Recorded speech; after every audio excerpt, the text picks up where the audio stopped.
Welcome in, everybody, to the SummerSlam. Not the SummerSlam, but a recruitment race. The first of many that we're going to have here on PGR eSports for the SummerSlam coming up towards the end of the month. So, this is going to be a fun one. I think we're going to kind of have this as a looser little broadcast.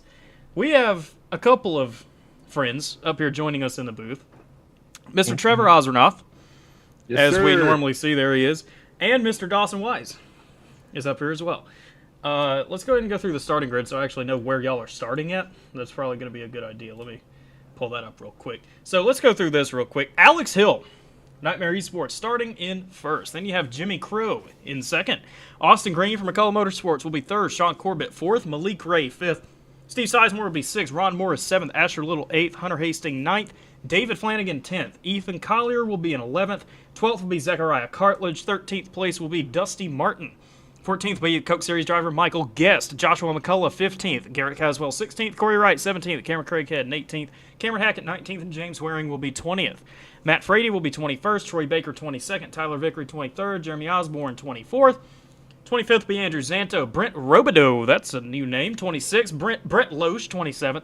Michael Wingo, 28th. Brock Westmoreland, 29th. Quentin Steinbach, 30th.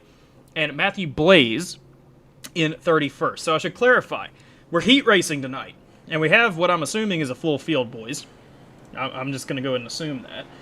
Of 60 cars, so that's why it's split up into the kind of way that it is for this starting grid for the moment. And it's, whatever the flyer says. 15 laps is it for the heats? Yes, 15 laps in the heats. The top 15 from each will advance to the feature. And that's surely going to be a fun one. Someone's going to win a free entry into the SummerSlam tonight. So, going to be a fun one. But at the same time, it's a little bit of a money race on, too, for these guys. It's $15 entry for these regular money guys who had to pay in as an experienced driver in this stuff. So, at the same time, it's kind of a little bit of both. So, it looks like, I don't think either one of y'all are in this first heat. Nope. Wait. We're not. Nope. We're both in heat number 2. Yes, sir. Oh, that's going to be fun. Okay, so we can just sit here and broadcast this first heat and then have a couple of in-race reporters for the second one. That's going to be a ton of fun to have going on here tonight. But these first 15 laps, surely it's going to be a fun one. Usually is in these recruitment races because, with a lot of new names, it's an open lobby and everything, and it makes it a lot more fun for everybody, especially the guys in the bag. They get to be experienced to something kind of new that they're not used to. And seeing the kind of top echelon of super speedway drivers here on the sim of iRacing.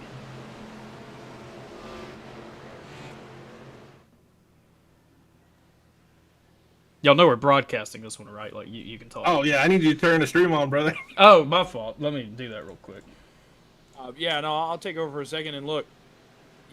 For someone in myself that's been kind of in this new guy role, it's daunting when you're racing against guys like Garrett Maines, Malik Ray. You watch on Tuesday nights, or Daniel Falkingham, who's a champion in just about everything he gets in. So it's daunting, but it'll be a lot of fun. It'll be fun to watch these guys set the tone. The new guys, especially here early in this one, not racing for as much as the guys in the money.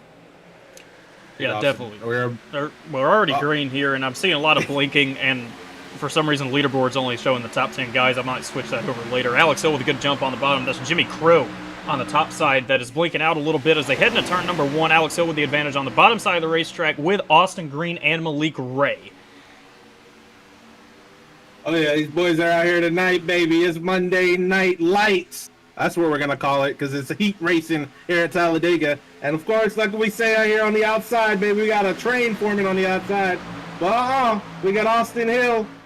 And I said Austin Hill. That's Sean Hill and Austin Green in the lead on the outside right now. And this is going to be fun. We got a little heat race action, 15. Oh, we're wrecking. It's everybody. Massive one.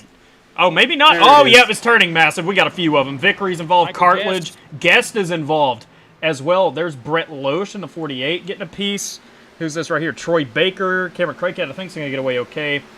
Go back a little bit further. Zechariah Cartledge, 16 cars. First one to go around here, not even completing one lap, and honestly, I think that's kind of what we expect here. There's a little bit of inexperience in the field here tonight, and especially with that combined with these cars and the way these cars race, you're going to have problems like that. So let's take a look real quick and take it all the way back. Nice sneeze, bless you. Excuse me, thank you. pull this up real quick and focus this on the 16 of Zechariah Cartledge. I don't actually think this starts with Cartledge here. So that's going to be the 12 of Asher Little behind him. And I'm not really seeing much of a stack up here. David Flanagan, it looks like, tries to take the right rear of Asher Little, and that just shoots Little into Cartledge, down into Josh McCullough, and got more contact in the back. Craighead catching a piece. Interesting. I would just like to say, I messaged David Flanagan before this race started and told him to put on a show, and that's not the show we wanted. Trev. I was going to say, not the best start to doing it. Well, it depends on what you consider a show, I suppose. I don't think we meant that. But I was wanting him to go up there and swing a little bit, but he did a little too early. Well, a little too early, but he got the EOL, so it'd be fine.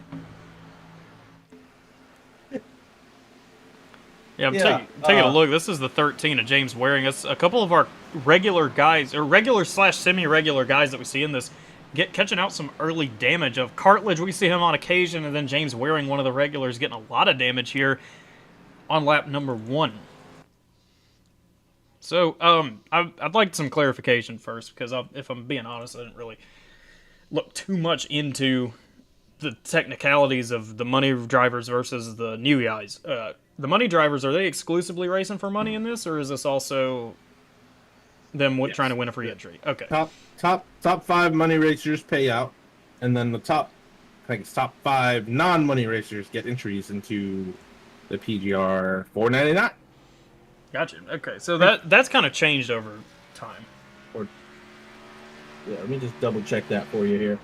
Top 3. Sorry. So yeah, top 3 finishing that are non-money racers get transferred into the SummerSlam free entries. So that's where we're at right now. Sounds good. We'll take a look guys at up here? Cartledge right here. What do you mean? You guys? I'm sorry, I keep cutting you off, Landy, but do we got any of these new guys up here up front right now? I mean, in the top 10, I'd say the only one's Dusty Martin. Yeah. That's a new name. There he is in the 35 car, Mr. Martin right there. Currently in the top 10 spot. It's pretty good for him. Then go back a little, Matt Frady in the 40 car. He's a well-known in 14th. iRacing name, but not a well-known money racing name. Good to see Matt Frady out here. I see him around the service quite a bit. Well, good to see that. That's not a name I personally recognize, but that's cool to have one of them out here tonight. Brett Loesch back here, 18th. Brent Robideau, another incredible name, is currently 20th. So he's going to need to gain 5 more spots to try and transfer into the feature race here tonight. But I'll tell you what. I'll tell you this, Landon. I'm showing 16 to the feature, not 15. I'm not sure if that's the same on your end, but I'm showing 16. Oh, yes. 15 laps, 16 to the feature. So, yes. That's right. 16 to the feature. It goes against what's on the flyer, but we'll put that aside. Okay, but I'm assuming that's in the case of an EOL is what that is. That's right. In case someone gets EOL, then they're told to stay in the session, and whoever finishes 16th goes to the feature. That's what that's going to be. Blame me for not reading the flyer. Man, what kind of broadcaster am I? Well, to be fair, I didn't either. It's a common occurrence of money racers. We don't read flyers. Great work. We show up. This is great work here, fellas. Really good stuff. Thank you. I appreciate it. I think we're going to roll with maybe the ticker for now. Maybe that's actually going to work. Ignore the light series symbol. I don't know. That ain't even wanting to work at all. Gotta love SDK Gaming. It always seems to cause these problems for us, and I absolutely hate that, but it is what it is. Shout out to SDK. If they want to sponsor the PGR 499, hey, for sure, hit us up. Yeah, I mean, they should at this point. So many problems that have been caused by this. But let's, for now, at least until we get into a transition period into one of the heat races, I'm going to switch this over to a different overlay. It's not going to look... I'm just going to pull up the light series one probably for now, since we usually do that on Monday nights. It's going to change up a little bit here. But this is not the PGR Light Series. This is a recruitment race. We're just running with that for now. It's a light placement. It's in placement of the light. So we'll just use the light. At least for now, yeah. We're just going to stick it like this and make it work until, like I said, hopefully there's some warm-up period. We'll take a quick break and I'll sort through these issues, hopefully in time for the feature to begin. But we're about to try and go back green here with now Malik Ray, the leader of the race with Alex Hill. That's a quite the combination right there, leading both of these lanes coming back to the green. Then you got a couple of experienced guys and a pair of teammates behind that. Austin Green behind Malik Ray starting 4th. Then you got Ron Morris behind Alex Hill. So some experience, the cream kind of rising up to the top here already early on. I know we only made it not even one full lap around the racetrack, but hopefully we can do that maybe by some chance, get these last 11 laps green, and it's going to be a thrilling heat race from there. Not a great sign for myself and Trev that have to go race our way in heat number 2.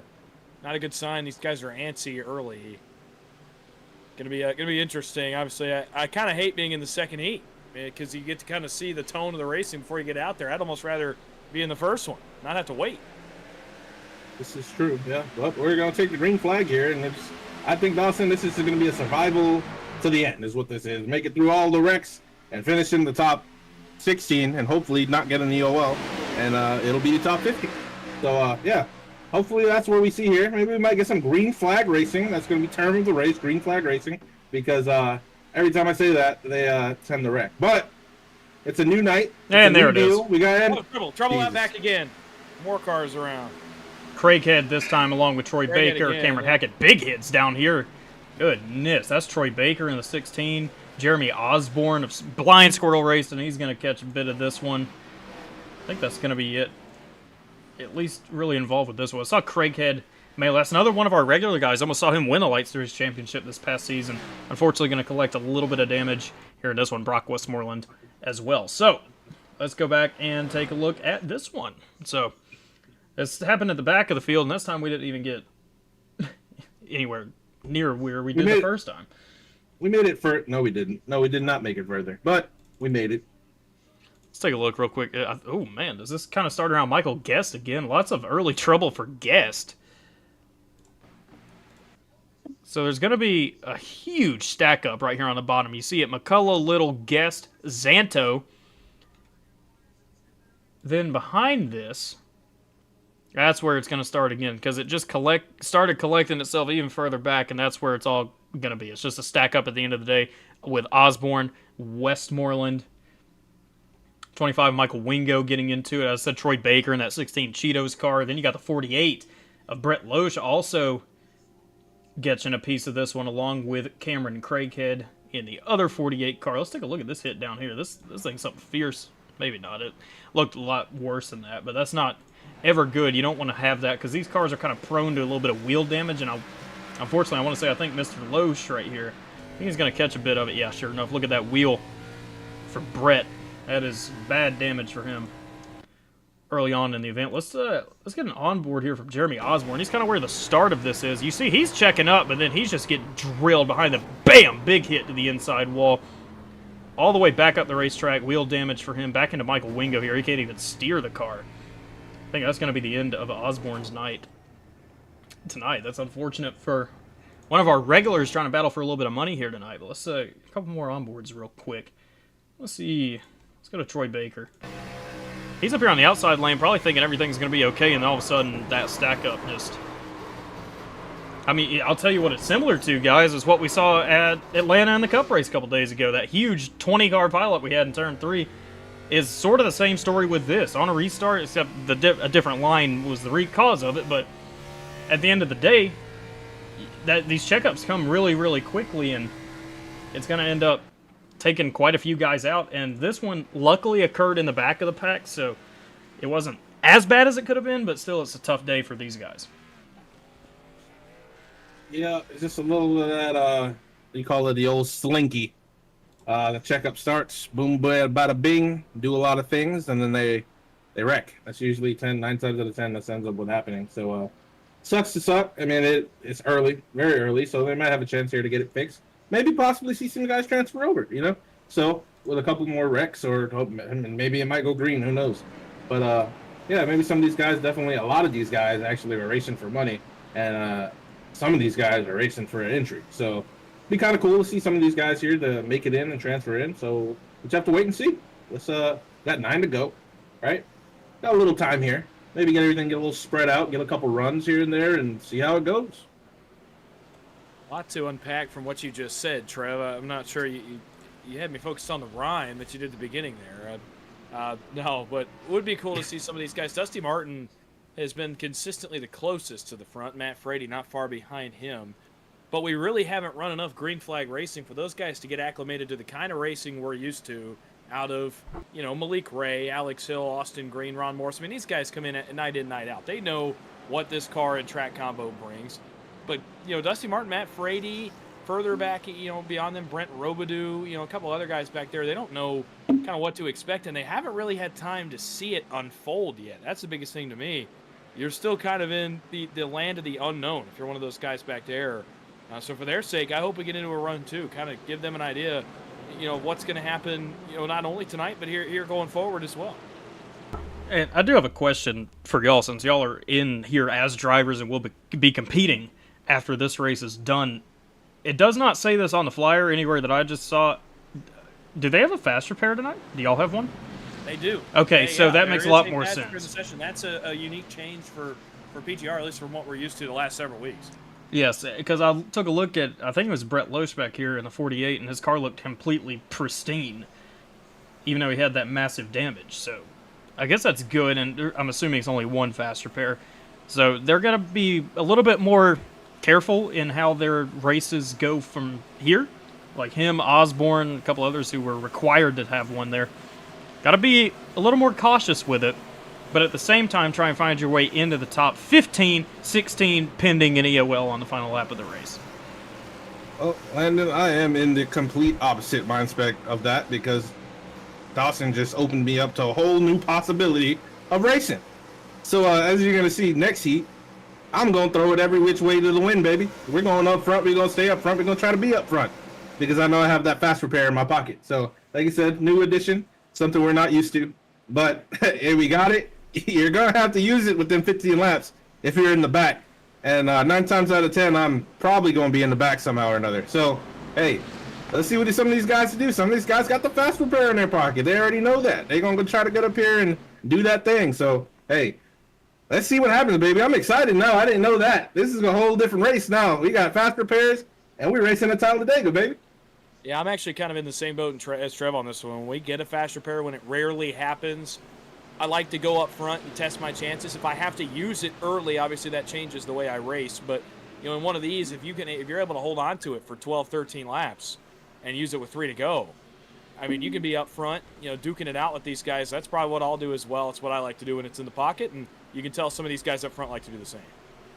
Well, we're about to go back green here, and that's all well and good, right? At the beginning of the race, balls to the wall. Drive to the front, do everything you can. Then you get crashed, and then you're on the backside of the situation. You don't have that fast repair to lean on, and that's where a little bit of that carefulness has to come back into play. But we're looking back at the green flag here. Malik Ray with the lead on the bottom side of the racetrack. Austin Green not giving up top side with an amazing push from Hunter Hastings. Parking Malik Ray and Alex Hill down there on the bottom side of the racetrack. They're bringing Ethan Collier with them in the 32. Yep, we got a little train here on the outside, but as per usual with these cars, very topside dominant. The side draft is definitely going to come into effect here. If that bottom lane decides to form up and get something going, you might see Austin Hill and get down here. Get a little side draft as per usual right here. Get the little side suck on, and they should pull here out of the corner. Actually, they do not. They didn't get as close as they needed to, and Malik Ray and Alex Hill, per usual, out front here at the start-finish line. Yeah, but they tandem together. That's the reason that line was able to go as fast as it was.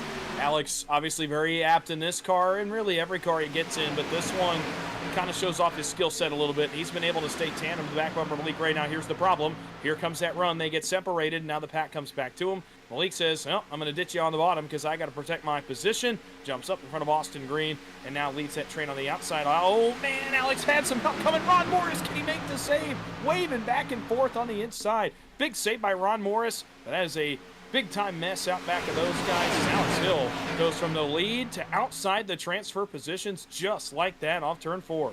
I'll tell you, we just had some crazy runs coming from the middle of the pack, and there's a lot of discombobulation going on in that bottom lane right now. They're shoving 5 cars deep, and Quinn Steinbach's about to go around off the bumper of Flanagan, but we're wrecking in the backs. James Waring gets shoved into the wall, and I think we're wrecking again. Big one. It's just about everybody this time. Oh, man, that's Brent Robidoux, excuse me. nosing it in the inside wall. There's Ron Morris. We just saw him make that great save. Andrew Zanto's catching a piece. I think Matt Frady is going to be involved as well. We just had two separate incidents here. James Waring got spun first, and then I heard the stuff in front of it, and obviously got the call from Dawson right there saying, here's the big one. One of the big ones that we've already had so far in this heat. Let's go back. Take a quick look. I want to look at this first just very quickly. This seemed like a simple little incident here between Waring and the 15. I'm trying to see who that is. I think it's Cameron Hackett. Sometimes these numbers don't exactly line up on the car as they do on the leaderboards, but I think Waring maybe trying to come up here. Yeah, Hackett's already in the wall, and there's going to be a little bit of contact between them. Hackett spins him off, and that honestly might have saved James from even bigger issues further up here where we see Zanto, Robideau, a few others getting involved. And we saw this. We saw this out of turn 4, this bottom lane stacking up, and it looked like it just never could get itself formed back up. Off the bumper of Frady goes Zanto, right up, barely missing Zechariah Cartledge, but then you got the 27, absolutely nowhere to go. That's Corey Wright. Vickery can't go anywhere. Frady's getting turned down the racetrack with Josh McCullough and Robideau, and then Robideau's going to take a massive hit to the inside wall right here. Bam, and so does Ron Morris. That's where the engine expires for Morris. Massive impact for the driver of the 76 Chevy Camaro right there. Let's get a couple more angles of this. Kind of at the front where it all began between Zanto and Frady, and that's just what it is. It's just not good connections between those two guys. It's just going to end up causing a massive crash here. Yeah, it's a stack up, like we just said the last caution. Just stack up, and that's kind of what you have to do. You have to be nose to tail, nose to tail, nose to tail on the bottom line to get something going, because they were falling fast like a brick. And of course, it's just one of those deals. What happened? One of the cars got shoved out of line, got bumper hooked, and got turned up into the wall. And that's what we deal with here. It's one of those things. If you're not precise and you're not accurate, especially coming out of the trioval like that, it is definitely going to upset your car. And they got a lot of good cars, like right here, Ron Morris. Shout out Ron Morris. He's been doing amazing for these past 2 weeks, and just gets caught up in something not even his fault. And as you can see, he has a broken everything in the front of that car. But we do have a fast repair, which is what we just talked about. We got a couple laps to go. Some of these guys got fast repairs left. But now's the perfect time to use it, because we ran along with Ron Morris Jr. Wham! And then, and he tried not to, and it blew up. Oh, that sucks. That sucks, because now he's going to have to tow that car.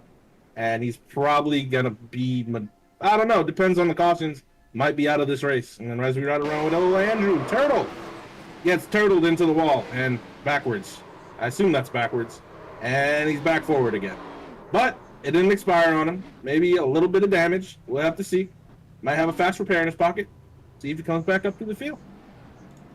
Yeah, it's about the point in the race when I talked about using that fast repair. It's about the point that I would like to save mine. Obviously, I'd like to save mine the whole race and not use it. But, if I have to, you obviously want to use it as late as possible. It doesn't change your mindset that way. At that point, it's fast repair, come out of the pits, and you're right back to, okay, what position do I have to get to?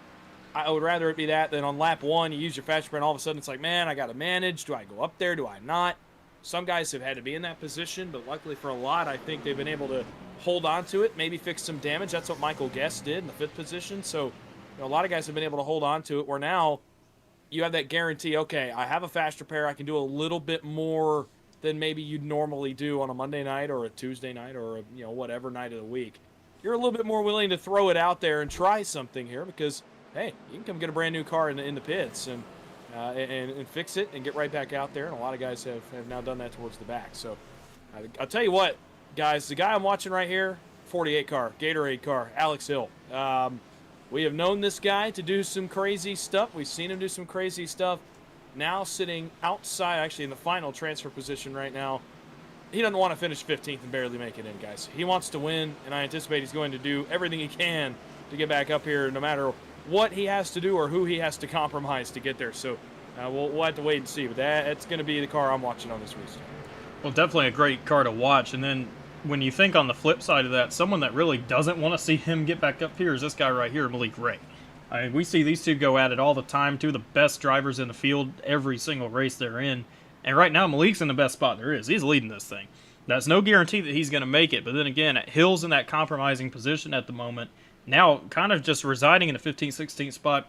And we're coming to 2 to go here. I cannot see if this is green, white, checkered or not. Y'all are going to fill me in on that. I think it's a natural one.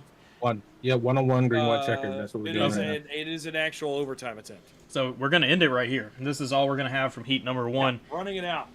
Running it completely out. And since that is the case, there's 29 guys. This right here is the last guy on track, still on the lead lap, James Waring. Behind that, Brent Robideau. Unfortunately, he is out of tonight's event, so is Ron Morris. They have already gone 1 lap down. No more Lucky Dogs or free passes for them. So we're going to settle it. 29 cars for 15 spots on this restart right now. And it's going to be Malik Ray and Green up top. I do want to say, all right, hold on. I'm sorry. Y'all got the pick. I'm going to have my little pick here in 12th place, baby, in the Biff car. Oh, David Flanagan.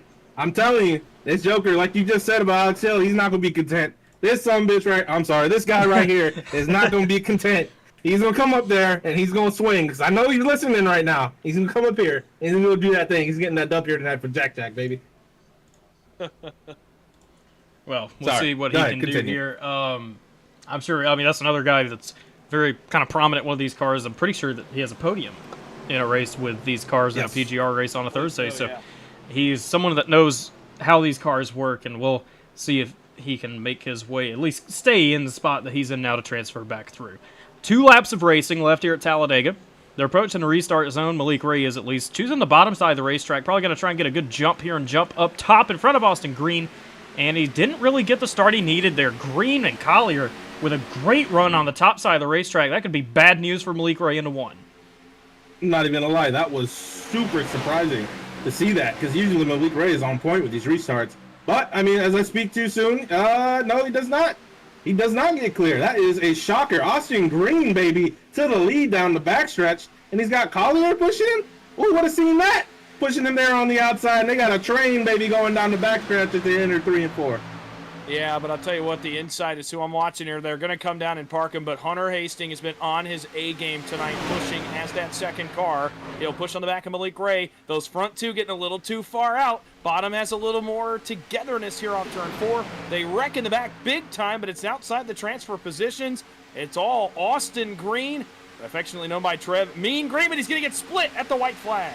And that is about the worst thing that could happen in the top lane. It's great news for Ray Hastings Guest. This is not what we need. We're going to crash. Sizemore and a few others. Bam! Westmoreland and a whole host of other drivers. And now we've really got the racing up here at the front. Malik Ray Hastings, they're leading the whole cavalry up to the top side of the racetrack. Now, who's going to try and take it down? Right now it's Cameron Craighead, but he doesn't have any help.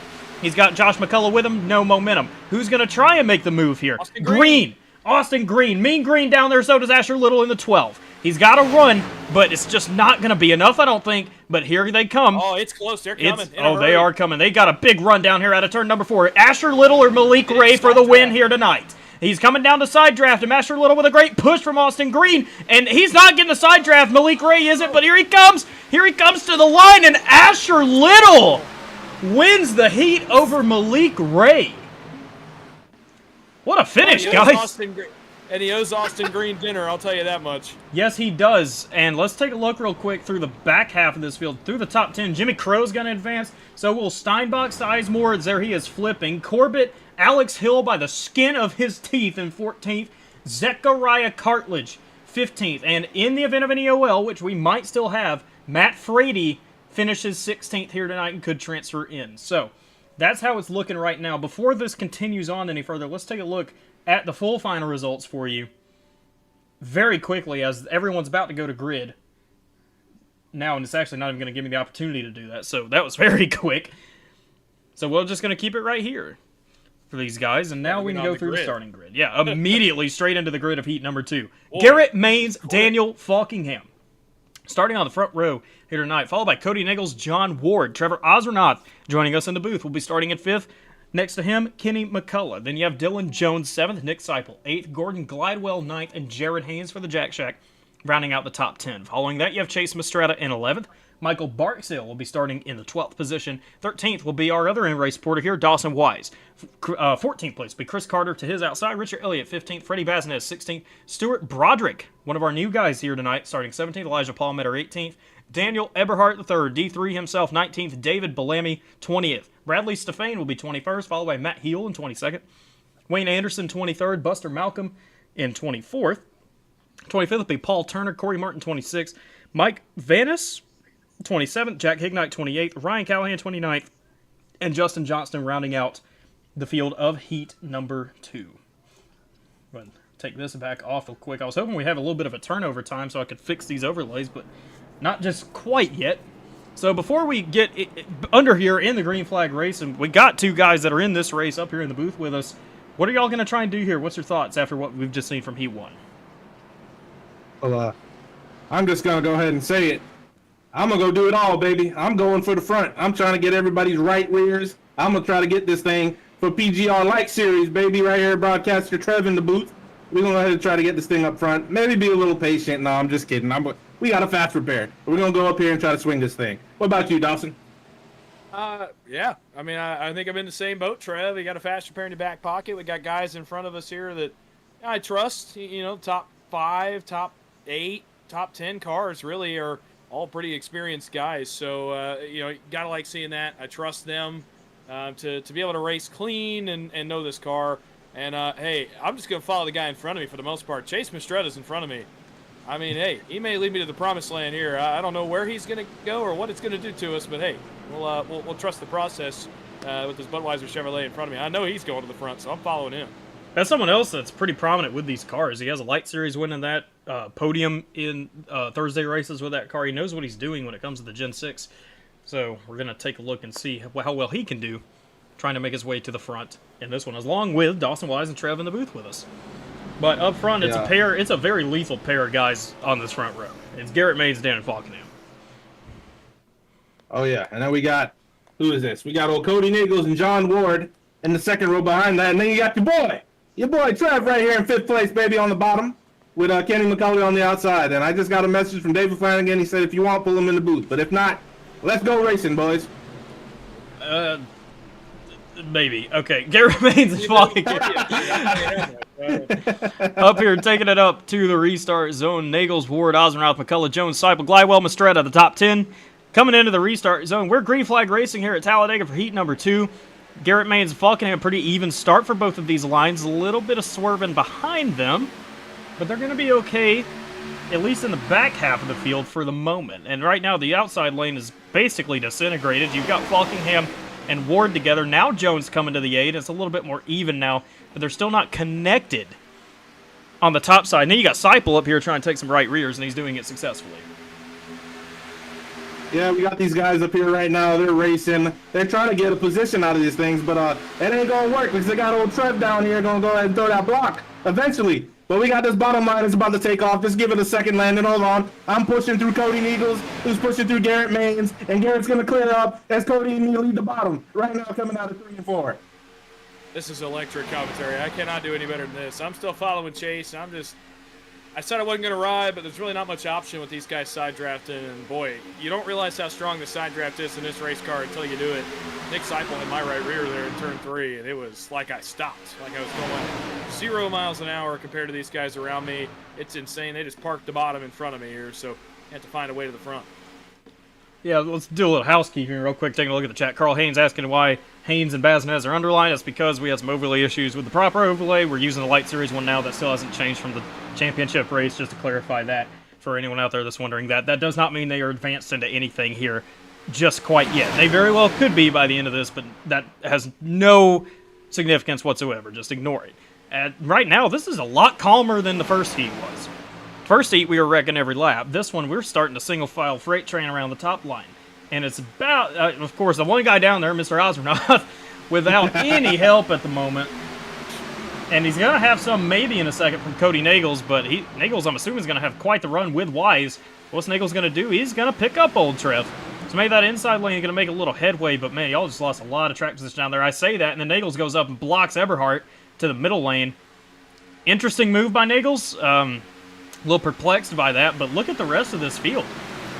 It's just basically single file apart from 5 cars down here, and then a little bit of a gap to this pack, led by Buster Malcolm here. Richard Elliott's the back half of the lead pack at the moment. This is Malcolm, Hignite, Anderson, Callahan, Stefane, Turner, and Bellamy.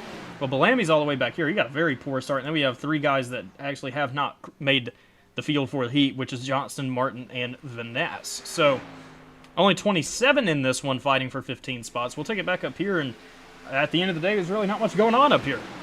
It's just single file not for racing. long, Landon. Oh, yeah, there is. Bottom is on the train here.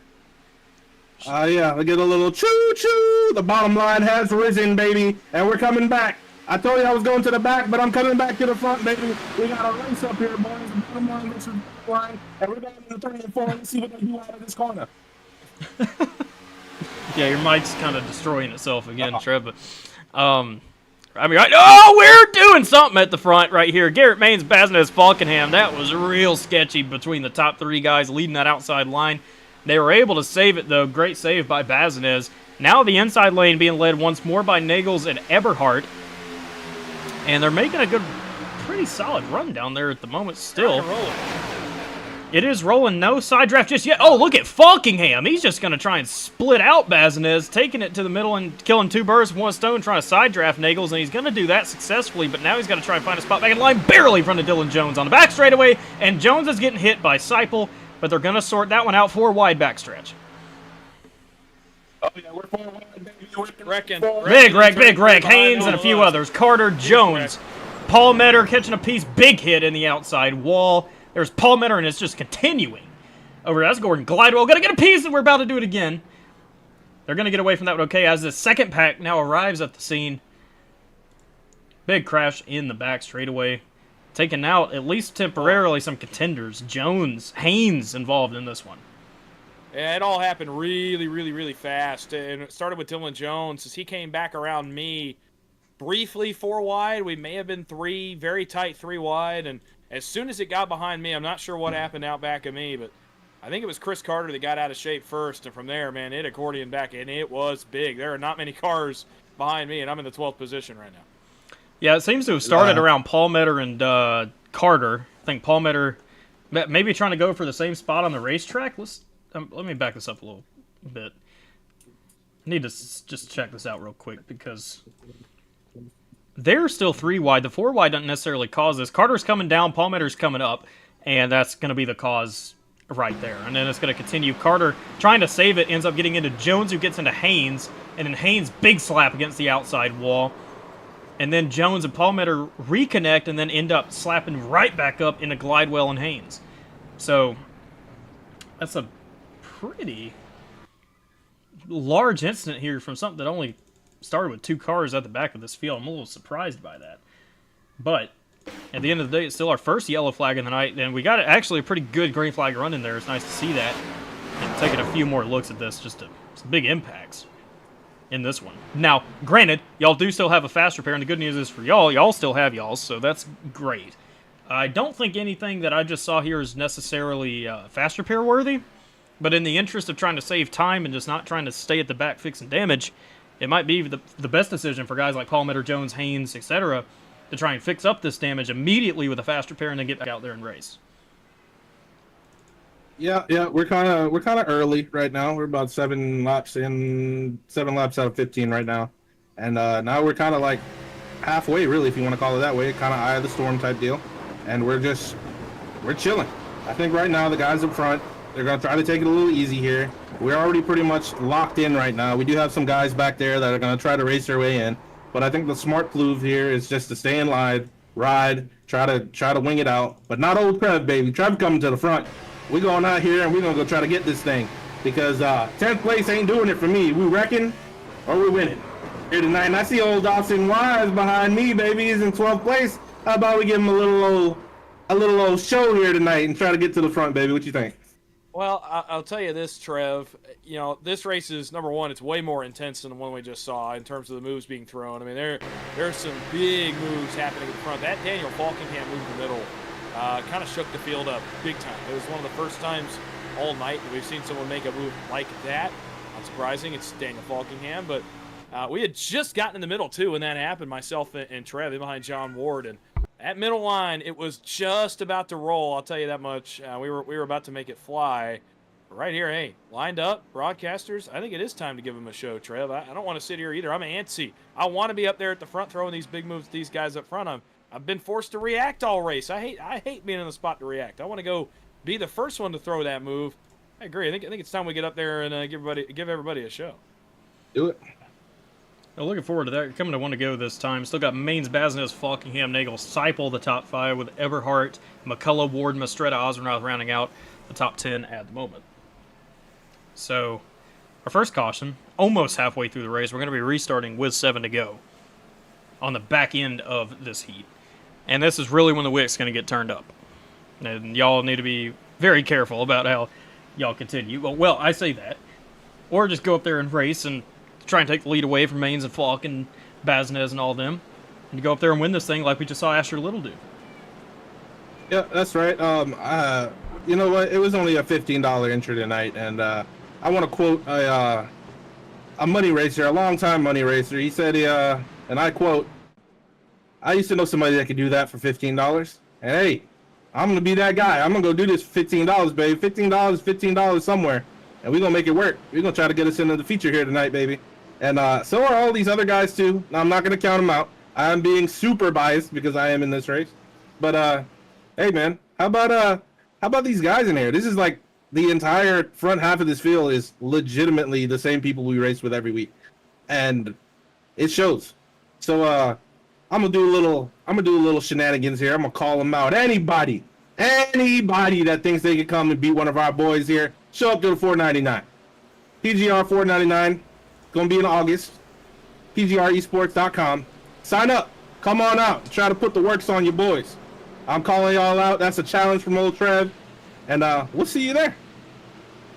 I'll back that up real quick, because I'll be pretty much one of the primary voices on the microphone that weekend. I agree with Trev.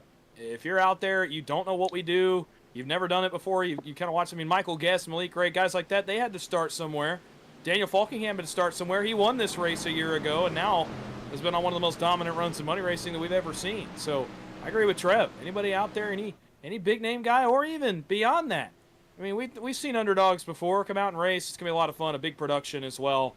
I'm excited to be in the booth for that one and kind of be in one of the voices of that event. It's going to be a lot of fun. Well, I'm glad we finished up before we went back around. I'm going to take a look at the chat real quick. Some things I want to highlight. How does the track? We'll take a look at that in just a moment. For those in here complaining about the broadcast, it's a recruitment race. Get over it. That's all I can say. You'll get your professional one in the feature race. Garrett Maines, Basnes, Falkingham, Nagel, Seipel.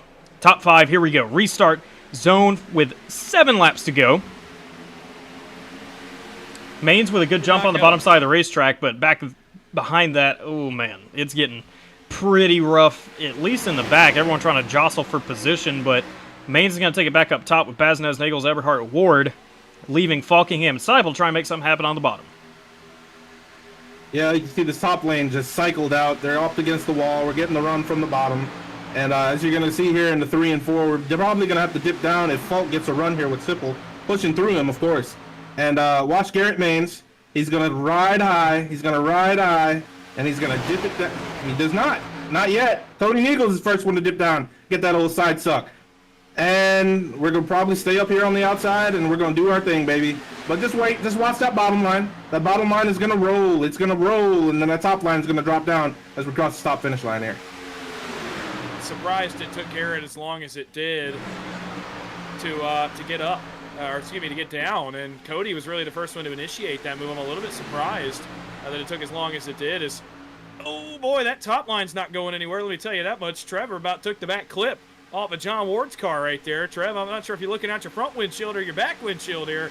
Man, this top line is stopped all of a sudden. No run at all against the safer barrier. Well, the problem is Maines and Mistretta got together, and they're about to do it again. Goodness gracious. Eberhardt and Mistretta very nearly getting into it with a touch of netcode on top of that. But when Mistretta connected with Garrett Maines, it caused Maines to get a little sideways, and he ended up somehow stacking that line up from that.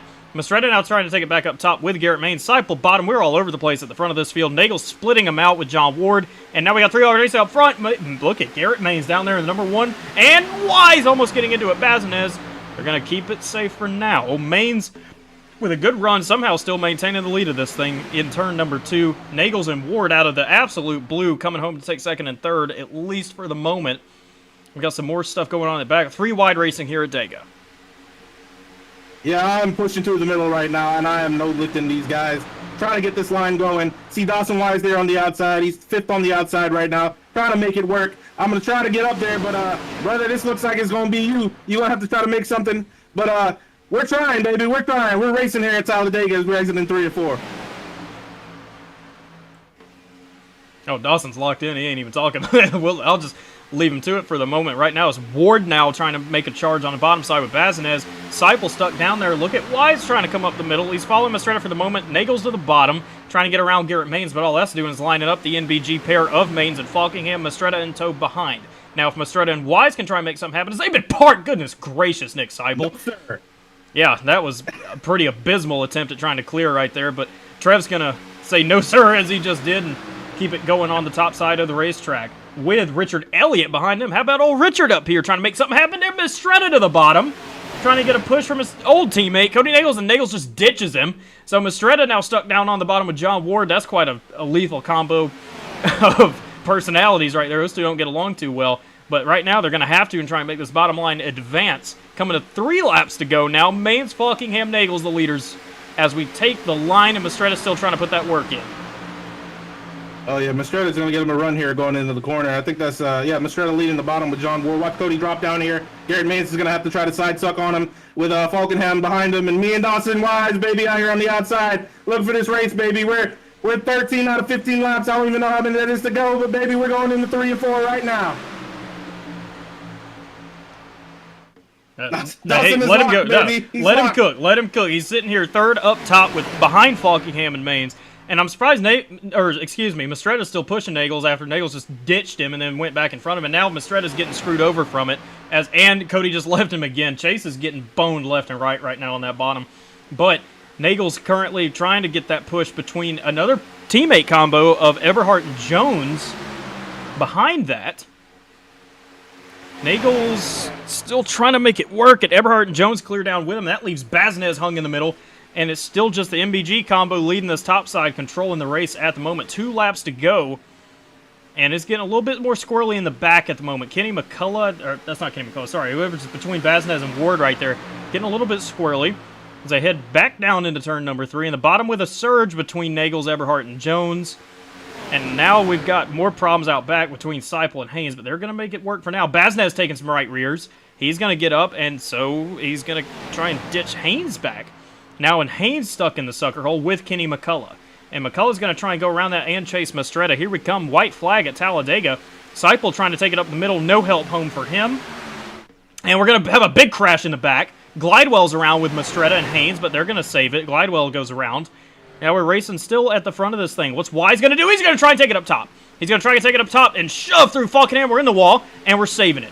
Great save, guys. We're now throwing some haymakers back here on Bazinez, and everyone gets away from it okay. Eberhardt to the bottom. Getting around Cody Nagels, absolutely ditching out Nagels in the middle of the racetrack back up front.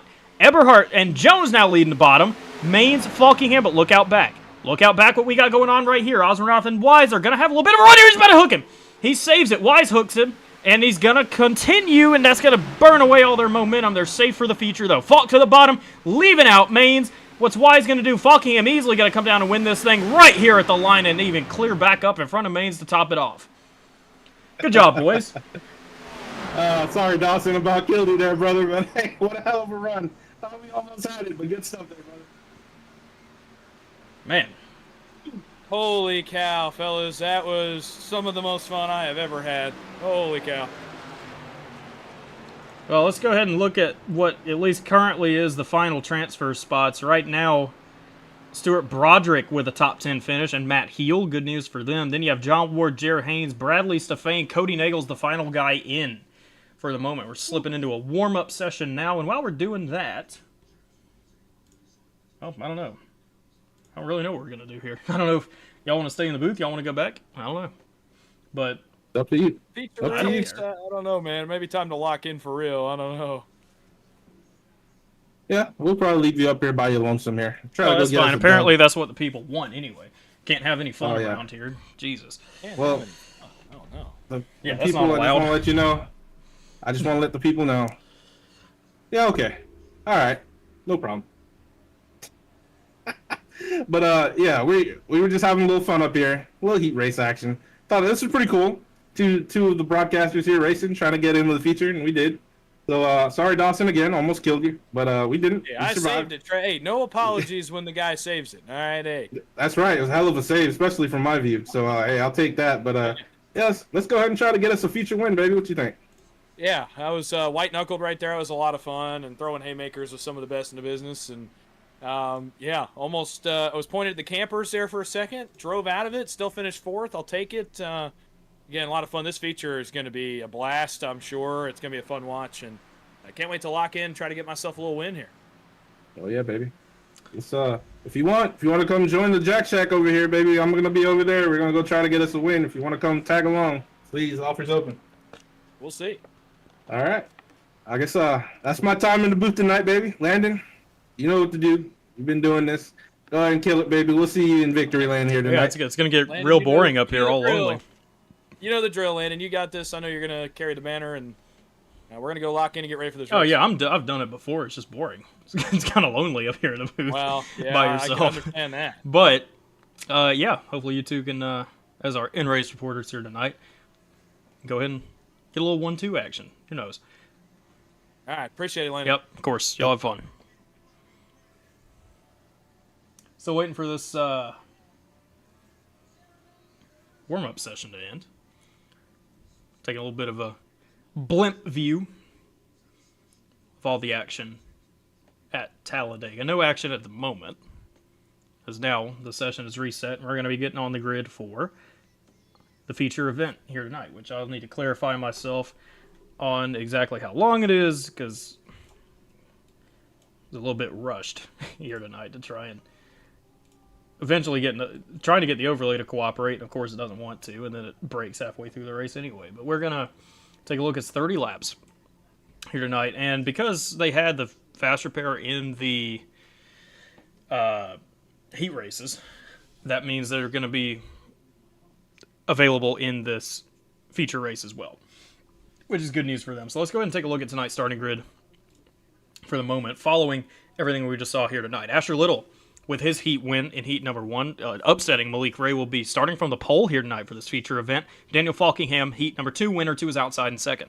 Malik Ray will be 3rd. Daniel Eberhardt the 3rd, D3 in 4th. Mean Green, Austin Green in 5th. Garrett Maines in 6th. Hunter Hastings 7th. Dawson Wise in 8th. Michael Guest in 9th. And Dylan Jones will round out the top 10. David Flanagan for the Jack Shack will be starting in 11th. Richard Elliott will be 12th. 13th place, Ethan Collier will be, and then you have Trevor Osmanow, 14th, Cameron Craighead, 15th, Freddie Bazinet, 16th, Josh McCullough, 17th, Nick Seipel, 18th, Jimmy Crow, 19th, and Stuart Broderick in 20th. Quentin Steinbach will be 21st. Matt Heel, 22nd, Steve Sizemore, 23rd, John Ward, 24th, 25th place tonight will be Sean Corbett, Jared Haynes for the Jack Shack, 26th, Alex Hill, 27th, Bradley Stefane, 28th, Zechariah Cartlidge, 29th, and Cody Engels, 30th. At least for the moment. We're going to have to clarify this. I'm not sure there were any EOLs. I don't really see where one could have come from at the end of either of those two heats. But Matt Frady and Kenny McCullough are still at least in here for the moment. Let's see if they actually took the racetrack. Frady is on the racetrack at the moment. McCullough's not. So I'm wondering if there was an EOL handed down. We're just going to have to watch as the race goes on and see if that works. And who actually is in here for this one. We'll let them go ahead and finish the pace lap here. Be back in 1 second.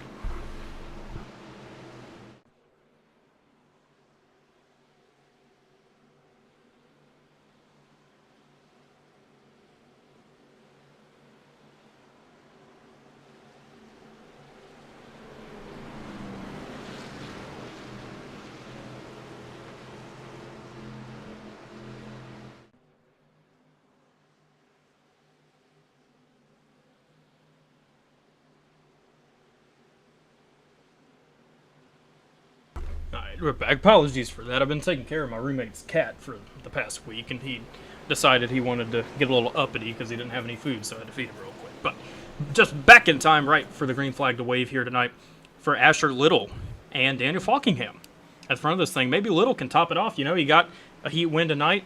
Why can't he win the feature? He did a great job in that heat race to win that one. Here we go. We're green flag racing here at Talladega for 30 laps of the feature event of the first SummerSlam recruitment race, but Little did not get the start he needed. Absolutely brutal start. Falkingham well clear, at least for the moment. Little's going to get a run, at least for the moment, but still, that top lane is down there side drafting, and they're going to have the momentum anyway off of the corner with Falkingham, Eberhardt, Maines, Wise, and Jones, the top 5. We already got a pair in the back trying to make some moves. That's Bass has a disciple, pair of teammates right there.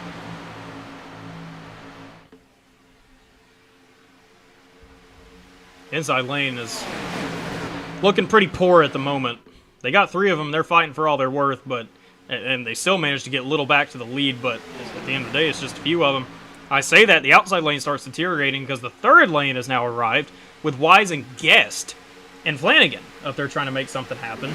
In the back of this thing, there's Malik Ray. Ooh, man, he was clear right there on Maines. I think Maines really didn't want to push him. Maybe a little bit of a misjudgment by Garrett Maines trying to get around Malik Ray, and Ray takes it back down to the bottom in front of Asher Little. Now, Eberhardt says he doesn't want to be up there anymore, and he's going to take it all the way down. And that's going to pair up the duo of Falkingham Maines once more. And then because of what we just saw, his little stack up there with Wise and Guest. Luckily, everyone's going to get away from that okay. 3 wide racing throughout most of the field, really kind of 7th on back. For the moment, that inside lane has prevailed with Eberhardt down there. And Ray and Little. Now, Little finally gets the chance to go up, but he's going to get blocked and driven through at the same time. He's going to take it low, and Falk's with him. Ozernoth isn't, though. At least not for the moment. Oh, man, D3 with a side draft, but he just doesn't have the help. Give the lead back to Little on lap 3 into 1. And Wise is getting hooked, and he's going to go around. Flanagan, Bazadez catches a piece. Crow's involved. Craighead with a huge hit.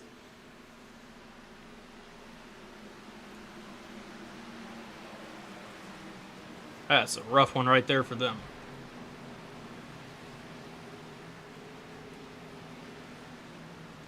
Let's take it back. This seemed to start around Wise and Flanagan. 2 guys that I'm presuming are working together. I can verify that in just a moment after we look at this replay, but he's going to get up there. There's going to be a stack up. Jones kind of checking up a little bit. Wise has to check because of that, and Flanagan, just as fast as everything's going, gets into him, and Wise trying to save it for everything he's worth, but a little bit of an overcorrect there into the outside wall. And then it's going to continue, and Flanagan gets hooked by Bazanez down into Sizemore. I think Sizemore's going to get away okay. Crow ends up T-boning Flanagan. Crow back up into Bazanez, then Jared Haynes nowhere to go.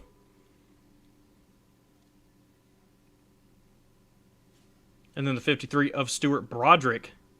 Maybe getting a little bit of nose damage in this. I think he's going to be okay.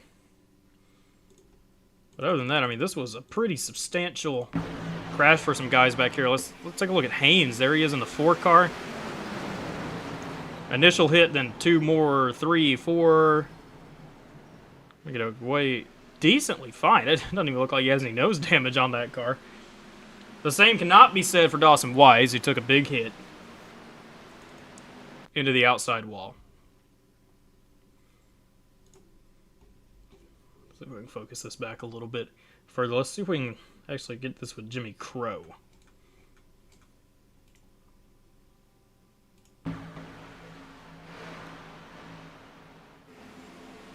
Tries to take it low, and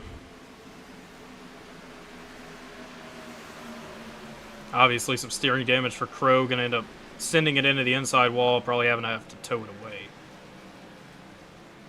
Yep, that one ain't going to be going anywhere for the moment. Let's I want to look at Steve Sizemore, actually. And I see Katrina Sizemore in the chat saying, let's go Sizemore. Let's see if I think Steve gets away from this okay. At least from what I could see. I don't think he has any damage. We'll go on board with him.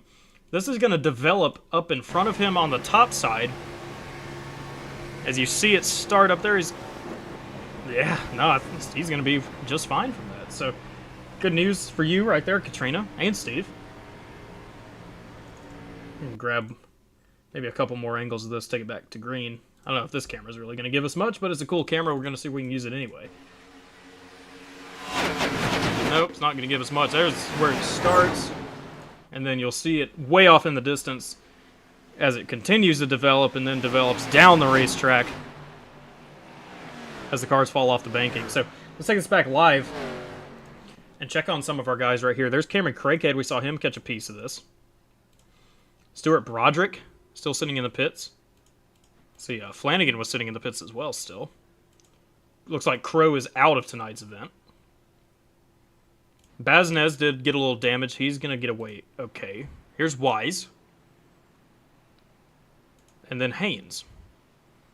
Getting covered up by the trailers at the moment, but he's back out on track, and that means one of two things. Either his damage wasn't bad at all and he fixed how minimal it was, or he just went ahead and took the fast repair. Either way, he's got a clean car, I would imagine.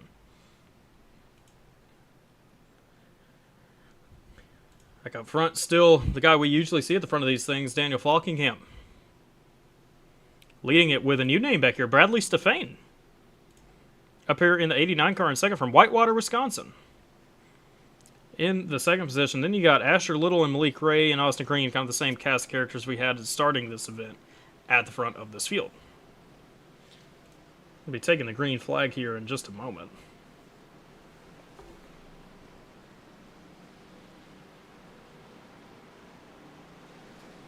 Get some word from Infinite Frost in the chat. That's Scott Freeman. He's saying Jared only had 3 seconds of damage. Yeah, it looked like that's kind of surprising. He took some hits in that one. But luckily he's going to at least get away okay for now. They're getting a little bit lucky with that one. Let's go back in here real quick through the chat. Haven't really been doing too great of a job today. Oh yeah, Favre asking what the track temperature was. Let's take a look at that. I don't think it's anything too extreme. Either way, it shouldn't matter that much, and I lied about that. Goodness, it's 123 degrees on the racetrack. That is a pretty warm temperature for these guys tonight. Now, I wouldn't imagine tire wear is really going to become anything too significant tonight. I'm not expecting a green flag pit stop, but still, that's a pretty brutal one. That's enough to kind of get you a little sideways.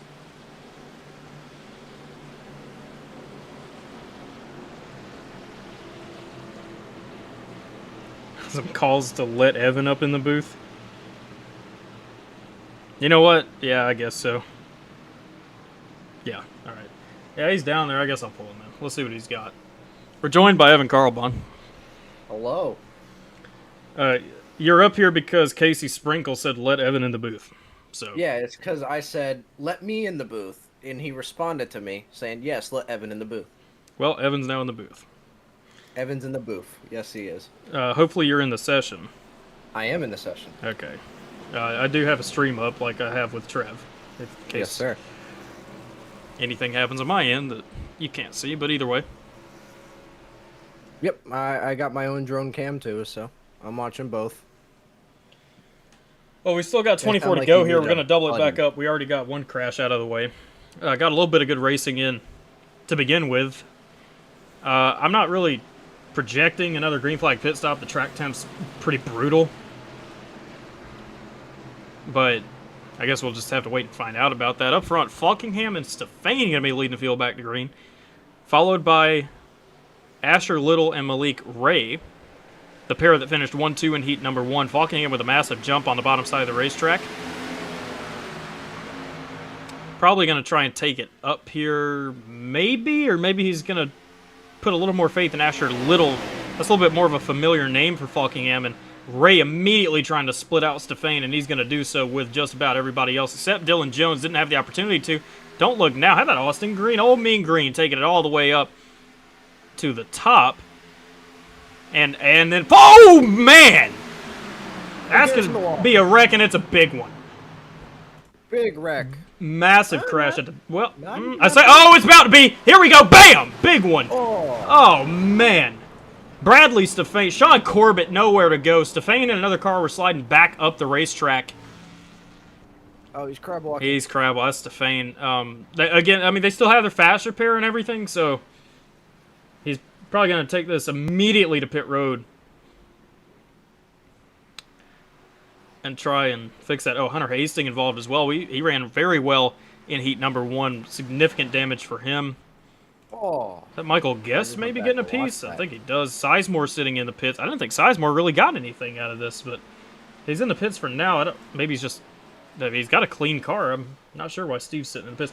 Let's take a look back real quick because this started a little bit further back. That's well, I say that it kind of did start with Seipel and Guest. So let's take this up top. Get a look. Oh yeah, yep. Okay. So this actually was up here. So Falkingham's going to try and block this outside lane. And when Green hits him, it just sends him into the wall, and it's not helped when Garrett then gets into the bumper of Green, sending him into the wall, and then the stack up just continues on back with Eberhardt, and then Guest, and then Seipel. And that's really where it's going to go haywire because Seipel's kind of connected with Guest. Guest saves it down there. Seipel gets saved by Hunter Hastings, and then it continues. Well, Guest doesn't save it, it appears. Then, Hastings is going to get hit big time by Richard Elliott, and then that's when him and Stefan are going to come together. And that's going to send, really what the highlight of this crash is, back up the track. Let's play this. Oh, man, it's a big hit. Oh, him and Collier. Corbett and Collier, I should say. Nothing they could do there, Evan, at all to really try to avoid that, I would imagine, because usually when there's cars down there, it's somewhat blocked by the A-pillar of the car, and you can't really see it all that well. And that might have been what caught out what caught out Collier and Corbett on that one. It was just a stack up, really. It was one of the biggest stack ups I've actually ever seen. I'm not gonna lie.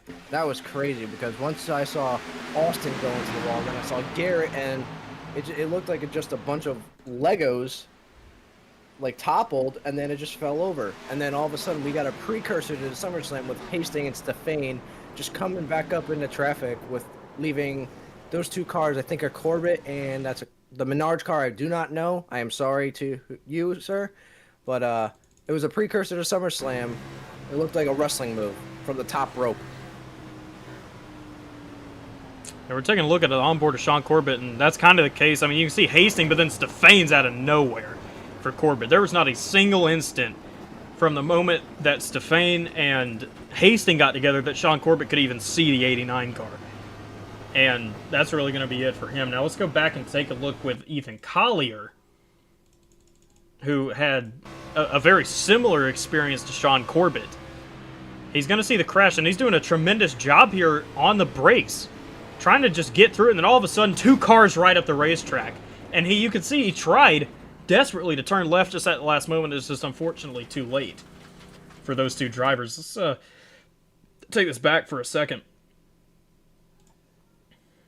See if we can play around with this and kind of get a better glimpse of this crash from the turn 3 camera. Then we'll switch it over to 3 and 4. So hopefully you can see the massive impact. I don't think we're really going to get a chance to. Yeah, you can see the ending of it up there.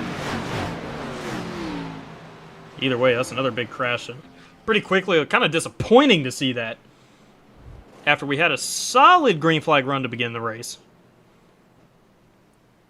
Let's take a look. Garrett Main's in pit road. Falkingham as well, maybe trying to top off for some fuel. Stefan's in as well. There he is, with a new car. Collier in with a new car also. Corbett's back out on the racetrack with a new car. Some of our, guys that we don't regularly see in here, this is one of them, the 53, Stuart Broderick.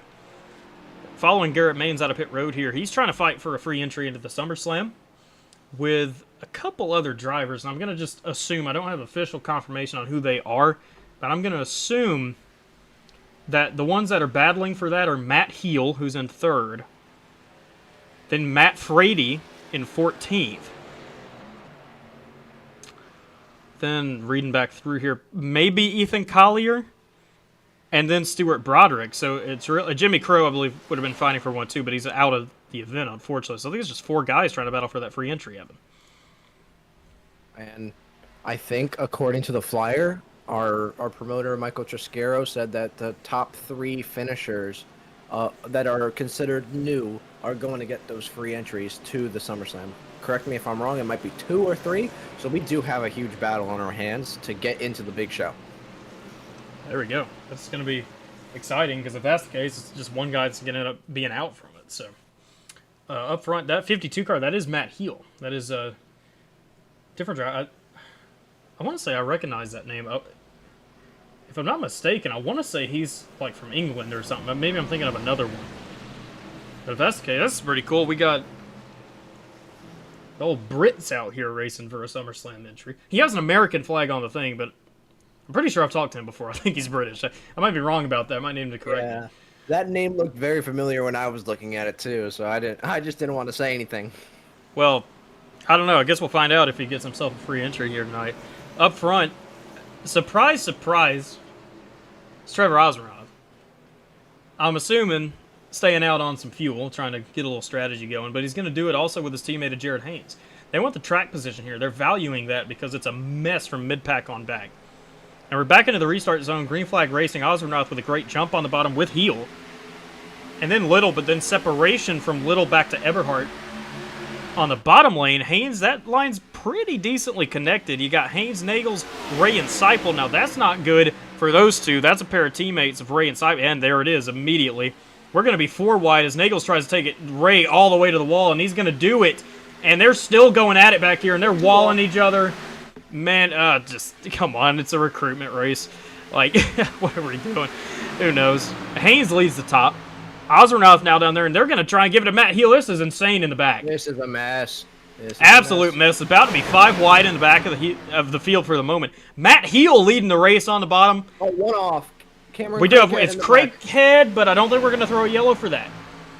Cameron Craighead has gone around. He'll get another one pretty quickly, I'm going to imagine. He shouldn't wait too long. And now Haynes is getting split out by Ray and Seipel. No surprise there. Heel still leading the bottom, just doesn't have the help from Little right now.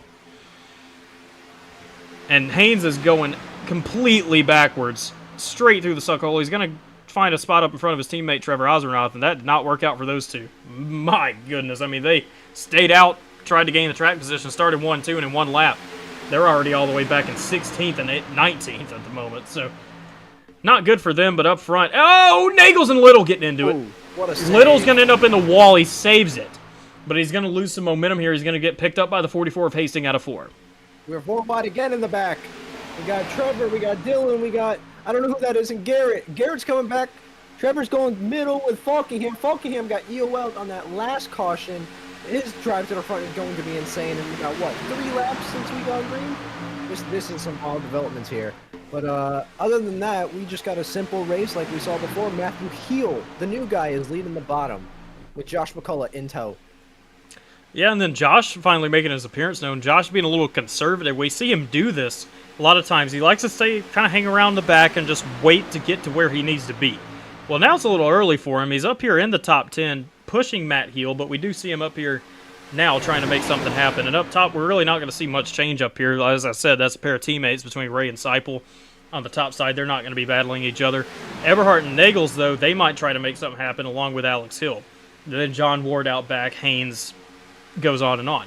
As you see them come down to side draft a little bit, I mean, I guess that did a little something for them. It's trying to get that inside lane back, so maybe they can make that move on these three leaders. Oh, it's getting squirrely, and Seipel just, because of that, and he's walling Eberhardt into the wall. But that kind of changed this now, Evan. And Heel's leading again. What a run for Matt Heel.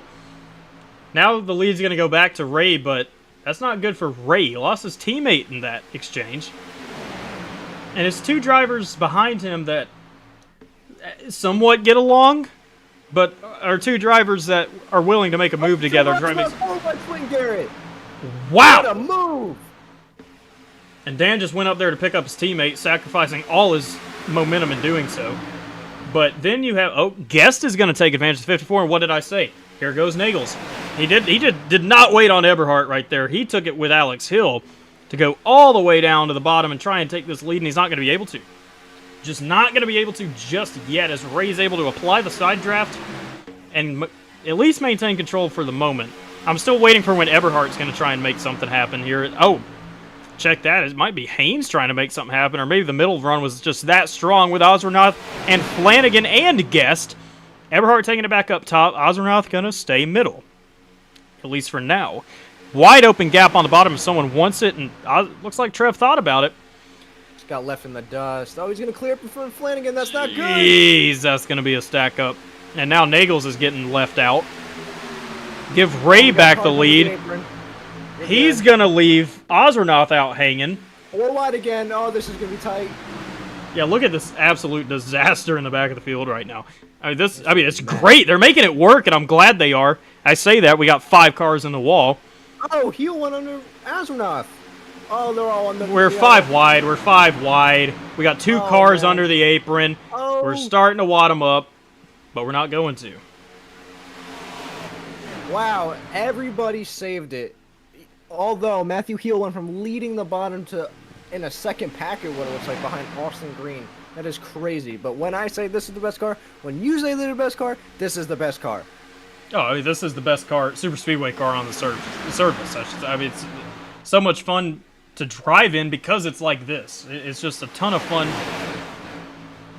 And now you see a combo up there between Nagels and Hill. Go ahead, Evan. Don't look now, but those 2 that were at the back from this last caution, they are leading the inside line. They are 2 of the best when it comes to this car, and we are going 4 wide. Flanagan down the sucker hole once again. And now Ray has an advantage with his actually 3 of his teammates in tow behind him. Guest, Baznez, Seipel all now lined up in the middle. Seipel's going to bail. He's going to go up top. Probably for the best because it was only room for 3 cars down there to try and take advantage. Everhart now trying to go to the bottom. Blocking Ray. And we're still raised. I mean, there's so much going on, Evan. I can't even give up with it. My chest is starting to hurt. Yeah. I need you to start speaking when that No, happens. you mean to start speaking? You don't want me to, but we're going 4 wide again. So Oh, Nagels! Oh, he's around and he saved it. Off the What a bumper of Hill save. and he saves that one. We are 4, 5. And we're wide. Doran, Seipel, We're a and bunch of wide. straight Oh, into no. Nagel. Oh, there it is! Oh, Sizemore, it's wrecking. Falkingham's in it. Little. Try to see. Oh, Falkingham saves it. Sizemore doesn't, and we get away with only about 3 cars being involved in that. Asher not looking good right now. Stefan catches a piece also in the 89.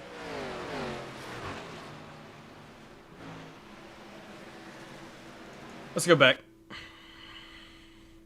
There were some... My race control duties, Landon, they're already tingling, even though I'm not race control tonight. I already see where this is all started.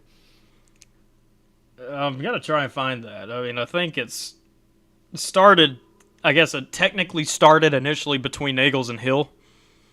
And as a result of everything that went on there, we'll have to back this up to Sizemore. Oh, and then it's him and Falkingham getting into it, but I can't exactly see, at least in that moment, who it was more on. Let me see. Sizemore catch a little bit of wall. Falk's coming up, but Sizemore is coming down a little bit more. And it's going to spin them down. Sizemore down into Little. Haynes gets a little bit. Falkingham gets a little bit. Sizemore, all things considered, really didn't get a lot of damage in this. You know what, Landon? Yeah. What a save to Asher Little. He was facing the wall, and he kept it going. Look at him. I think he's going to get a little 90 help degrees. here from I mean, he Stefan. did have a little help, but still, it's kind of hard to not turn that car right around. Oh. Oh, never mind. Well, I mean, to be fair, he did kind of have it saved before that. So, 90% save. There we go. We'll call Yeah, it. so we'll just say that. That works. That works. But what a mess that we had going on for, I don't even know how many laps it's been since the restart, but what a mess. And for all of these guys to keep it together until that happened, got to give a shout out and some kudos to that. Let's take a look at the 2 microphone boys that I just saw back here. Austin Green, Mean Green, and Big Hick, Dawson Wise. Go on board with Green. I just saw these 2 together slamming the brakes, avoiding everything they had going on in front of them. They're riding along with Green, and Frey's actually going to catch a little bit of the wall, and then he sees the aftermath between Stefan and Little. Either way, I mean, good on them for having that awareness. Hey, and don't look now, Landon. You know how I said don't look now when Garrett and Daniel were up at the front? Look who's behind our leader. He got T-boned in one of the first wrecks of the night, and now he's sitting second right next to his teammate. Mr. Hastings. Good run for Hunter. He got that fast repair, and now he has the track position that he needs. I mean, that's good. You take that fast repair, you better hope and pray you get track position very quickly. And now he's got it, and that's good for him. I'm thinking this is off a strategy, though. Oh, no, why are you saying uh-oh? Malik Ray, connection drop to upload packet loss. Man, that's big. Or he might get back in it, who knows. He might get back in and then get some laps back because of drop. That happens to Malik a lot. Kind of noticed that he has a lot of internet on the router. Yeah, I've seen his router before. He's got foil on it. I'm telling.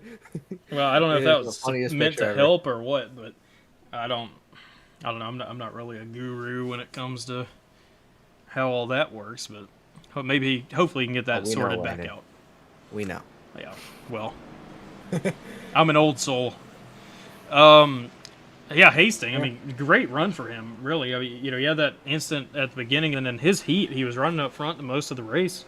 Did a great job that way, and then you got Jones and Hill and Guest. Some heavy hitters out back, along with Flanagan, Nagels, Baznez, McCullough, Seipel. This top 10's stacked at the moment. Yeah, pretty stacked as we're under caution. I'm looking at the InSim chat. I'm not looking at the YouTube chat. I'm sorry. But, Austin Green, microphone boy number 1 or 2, whatever number he is, he commented this race is going to be called the Big Ego 499 with the way some of these guys are out here racing in a recruitment race. And Zechariah Cartledge goes, how come this internet isn't bad during eNASCAR? And then Malik Ray's teammate with a rebuttal says, oh, it is. Yeah, I think it is. I think I've seen watching like broadcasts where it'll say, "Oh, he's out all of a sudden" or something like blinking or whatever. But yeah, at least for the moment, he's still not back in, is he?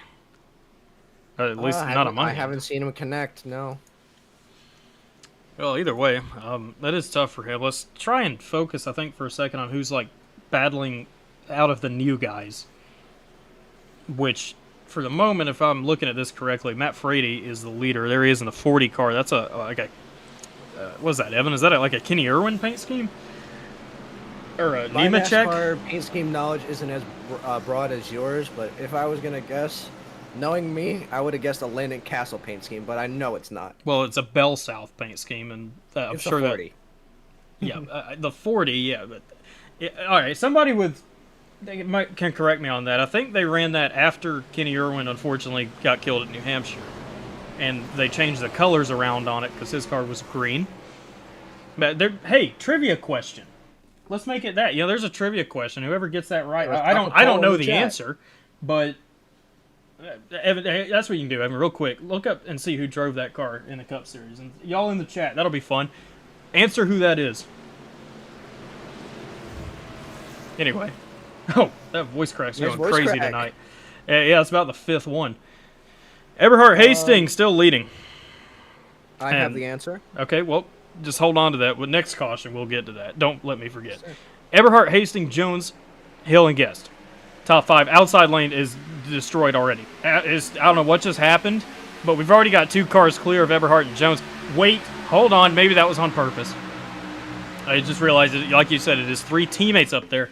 I keep forgetting that Hastings there. Hill is absolutely trying to take that right rear of Hastings. So it's not going to work for him for the moment. Now, we're stacking huge. That's probably going to be something in the back. Not now. No, not Matt Frady. Yeah, Frady kind of getting screwed out of that one. He's going to get picked up by Falking, and we're still walling, and we're trying to wreck it again. These stack-ups are getting pretty brutal. Really on the top side of the racetrack is where we keep seeing it. Ozenrow trying to pick a lane. He's going to stick with the bottom for now. Crazy racing out back. Eberhard still leading it out of 4, but now you got a combo of Guest and Baznez on the bottom with McCullough, but McCullough's getting side drafted by Flanagan and Ward. We got Ward and Seipel in the middle. Seipel has been aggressive tonight with these blocks. Man. And he has been able. Oh, they're rolling. Oh, they're swinging. Oh, Zechariah. No, that's not where this started. That's not where this started. They're gonna crash at Sizemore, and that's gonna be a yellow big one. Cartledge, and it continues. Seipel's around. Cartledge, Oswernauth. Cartledge. No. I don't mean to correct you like that, but I know where this started. I caught a glance of it while you were talking. This was between Garrett Maines and Cody Nagels. That's what this was just about. Let's go back and see. I think a lot of people caught that. Oh yeah, that's what I was referring to when I said they're during. Oh yeah, okay, yeah, my fault. I caught a glimpse of it, and then I saw the two of Zechariah Cartlidge just move down when he wasn't clear. That's what I saw. So Maines, there he is in the one. He's gonna have a great run, well clear, taking the right rear of Cody Nagels, and Cody, it looks like, just kind of throw him in the wall a little bit here. And as that's happening, Cartlidge is behind this. There he is, the black and purple 16. And Maines bounces off the wall, kind of doors Cody back down. Cartlidge, trying to avoid all of this, finds a spot in the middle, but just, I mean, at that point, it's 5 wide. And just comes down and doors down into Seipel. And Osranoth then gets back into Cody. I think he's going to be okay for the moment. And then behind that, Sizemore spun. And then something happened with Stefane, and then I'm assuming these 3 cars down here are going to come up and wad everyone else up. That's what I'm assuming is going to come out of this. Cartlidge comes up, and he's clear. They avoid that, but then Osranoth across the nose of Cartlidge, atrocious netcode off of Osranoth to the bumper of Seipel. Haynes can't really do much, but he's going to get away okay. And that's where it's going to go on from that, and then Seipel doing 360s, dancing down there in turn 2. And then, again, I don't know how Sizemore gets turned around. We just had about 4 different things happen. Let's just back this up. Him and Collier get into it before the main part of this happens. So you see Broderick and Stefane get into it, and then they get into it again after Sizemore. And this is the next part of the crash. Broderick and Stefane coming together and spinning out Broderick. Not much, no real damage to speak of in terms of Sizemore and Broderick and Stefane. I think they're fine. But that's where this really kind of yes, obviously Cartlidge was not clear, and that was a pretty bad judgment on his part. But in that situation, you know what, let's go on board with him, actually. And he's going to see all this unfolding directly in front of him. Now, the racer in me, again, Zechariah, he's a little bit new to this. He's not as experienced as Garrett Maines and Cody Nagels. I would think, when you see this, you got to go with Garrett right there, and he's checking up, gets into Cody, tries to clear down, and that's maybe, I'm thinking if he goes with Garrett right there, we would have avoided this. And then he can't do anything there when Trev's coming back up the track. Does a good job avoiding Seipel in that one. But it might have just been a little bit of panic in that moment from Zechariah, saying, hey, look, this is happening in front of me. They're going at it. I need to get away from this. And unfortunately, it was just 2 cars were under him with Seipel and Osranoth. Let's look at Maines real quick, actually. Not to cut you off. I want to look at the steering wheel of Garrett Maines for a moment.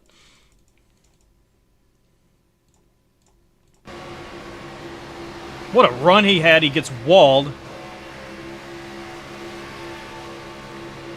Yeah, I don't know. I think he's just trying to get off the wall there.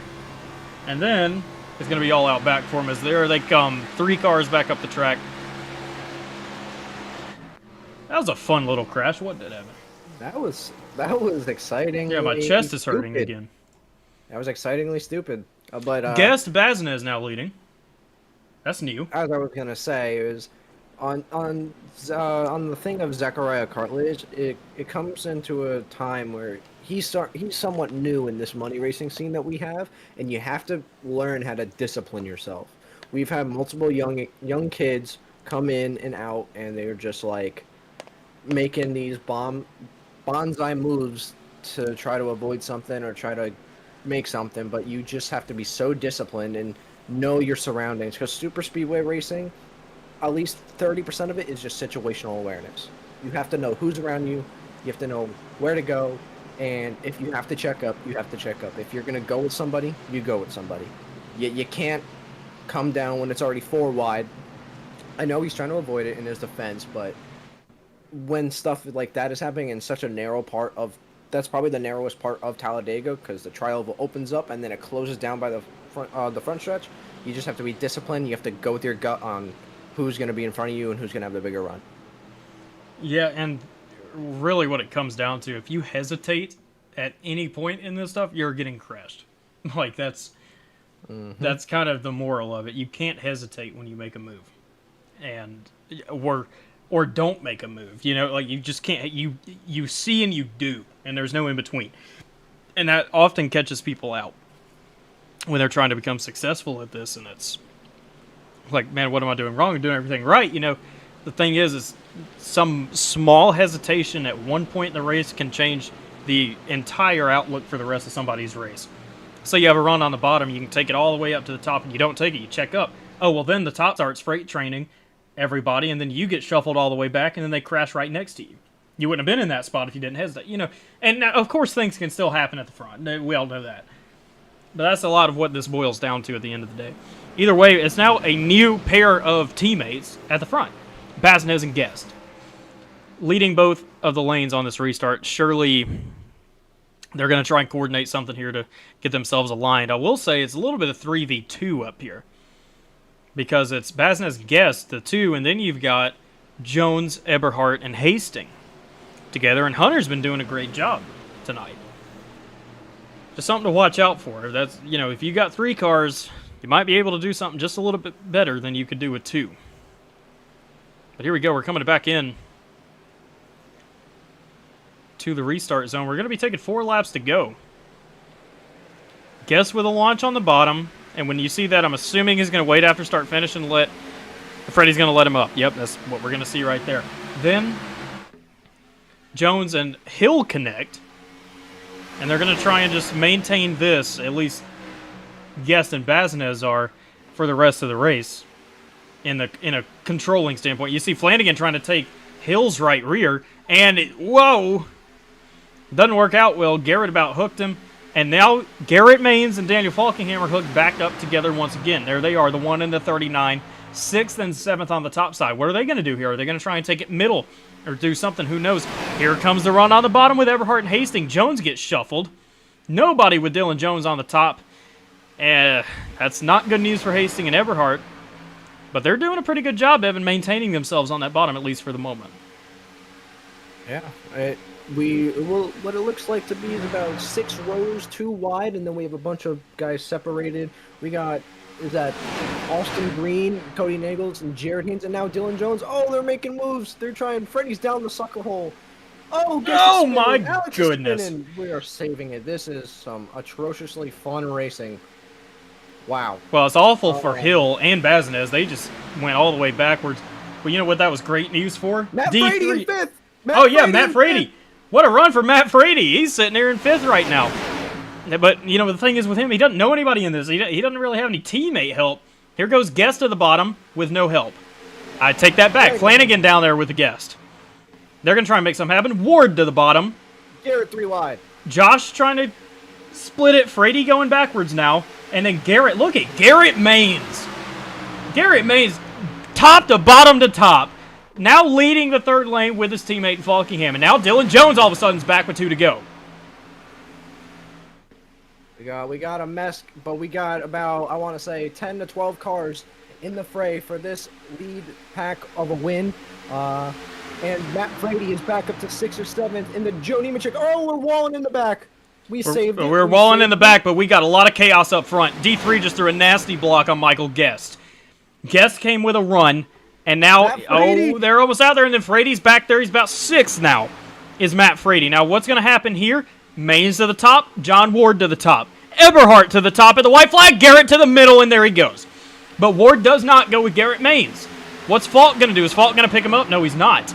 He's going to leave his teammate Hagan, but Matt Frady's there for the rescue on Garrett Maines. He's going to go middle, and nobody's with him. Flanagan, Nagels, Hill behind Maines. Falkingham kind of hung out right here. Doesn't have a lot of help. Eberhardt and Ward tandeming away from the field, at least temporarily. I think that bottom's going to have a huge run here. They're going to take it to the bottom. Now someone's got to throw a block. Maines middle. Flanagan, he hooked him. And Ward's into the wall with Garrett Maines. That's going to be definitely an EOL, something going to be looked at later on. But at this point in history, David Flanagan's going for it, and he's got Nagels behind him.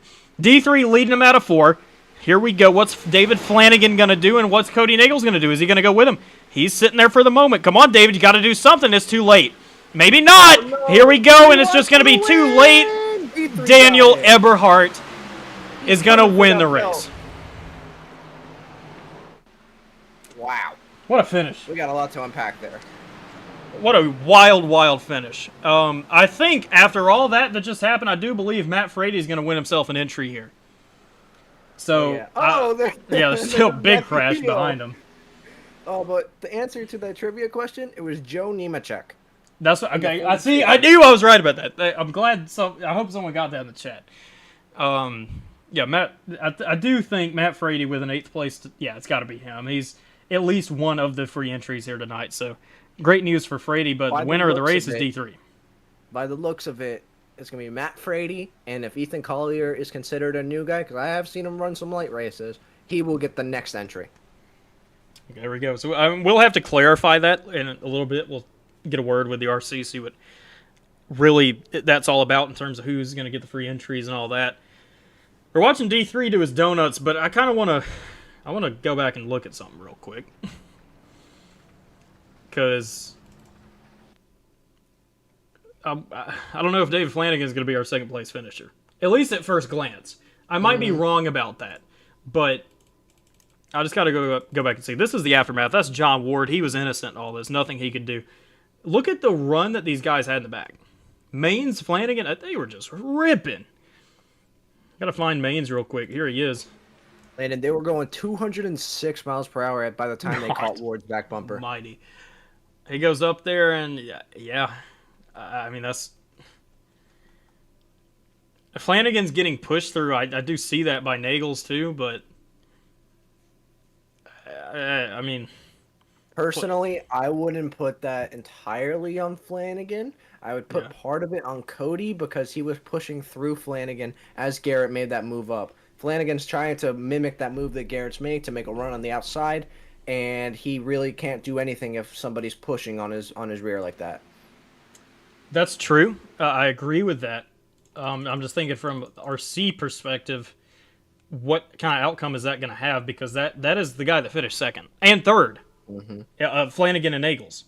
So I'm trying to listen to our RC right now. So well, we'll just get a few more looks at this real quick, and then we'll take you through at least the unofficial grid or results, I should say.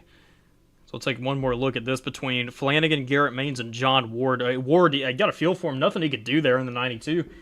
Just innocent victim. Absolutely nothing he could do, and then it continues out back with Maines coming down to Baznez, Hastings, Green, Haynes catching pieces of it, and then McCullough actually going to netcode away from it.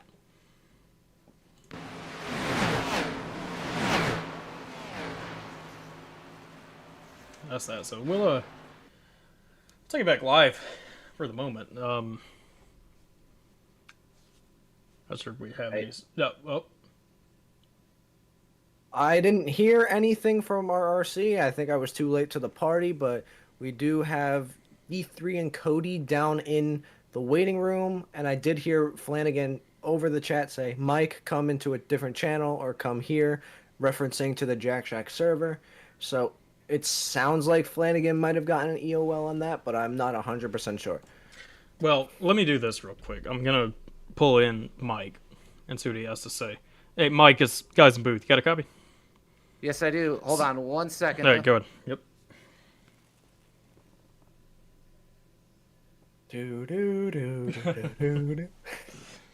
Yep. Cue the music. Got important business to tend to here. Yes, sir. All right, you guys, what's up? So we were just looking at the last lap between Flanagan and Maines. Yeah. What do we have a call on that? Yeah, we got an EOL to Flanagan. He said it was his fault over the radio. Okay. Okay. Well, there we go. So Flanagan moves out. EOL there. Neagles moves up to 2nd. Falkingham 3rd. Jones 4th. Gus 5th. And Alex Hill takes home the final spot 6th. Okay. Since we're on that topic, who won the free entries tonight? Free entries. Matt Frady, man, he did an excellent job. I believe he took 8th here tonight. Matthew Heel, he looked good early. He finished in 14th. Those two guys really did well. And then Stuart Broderick, he was in the race, not sure. I tried to get with him here after. We'll see. He disconnected. We'll see if he does fill out a form or not. But if he does not and I don't get it, then we'll just put that, we'll give away 4 free entries next time. But yeah, those 2 mats, man, they did an excellent job. That's what we're out here to do. Obviously, get people into the slam and market that race in particular, and get the 200 entries, make life easy on us. But we're looking for new guys to this money racing community. We need some new blood and some new drivers, and those 2 guys, especially in this car and this combo with the caliber drivers that were in it, they impressed me tonight. Yeah, it was interesting, especially that feature race was pretty good. But we appreciate you clarifying all that for us, and because we're gonna go ahead and tackle through these interviews real quick after a short break. Thanks for talking to us, Mike. Thank you. So yeah, like I said, we're gonna. The results aren't cooperating with me at the moment. I don't know. I have no clue what's going on with our overlay system at the moment. It's just not cooperated the entire night. But we are. Let me just leave this up for the moment, and I'll just read off what we have. Daniel Eberhardt is your winner. No problem there. David Flanagan says he finished second. He did not, but I'm going to call him second for now. Nagel's third, Falkingham fourth, Jones fifth, Guest sixth. Guest technically getting the last, or did he say Jones? I don't remember. It's top 5, right? Yeah, Guest would be 5th. He would fall up to 5th. Guest goes up to 5th and is the final cash spot. Followed by Hill, Frady, Haynes, Wise. Frady, as we already mentioned, winning a free entry here tonight. Josh McCullough, 11th, Green, 12th, Collier, 13th, Heel, 14th, Ozernoff, Seipel, Little, Corbett, Craighead, Hastings. Hastings going to round out the top 20. Behind that, we got Steinbach, Sizemore, Elliott, Baznez, Broderick, Stefane, Cartledge, Maines, Ward, Ray, and Crow. That rounds out the field for tonight. So we're going to take a short break real quick, and we'll be back talking to your official top 3 finishers here tonight.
All right, welcome back to Talladega Super Speedway. We just received some new information regarding the call that happened on the final lap of the race. Dave Flanagan not being EOL'd, or anybody for that matter, involved in that last lap incident with Maines, Flanagan, and Ward. So, in that case, we're going to be speaking to your winner tonight, D3. Evan Carlbon up here in the booth is going to be speaking to David Flanagan, and then, Evan, yeah.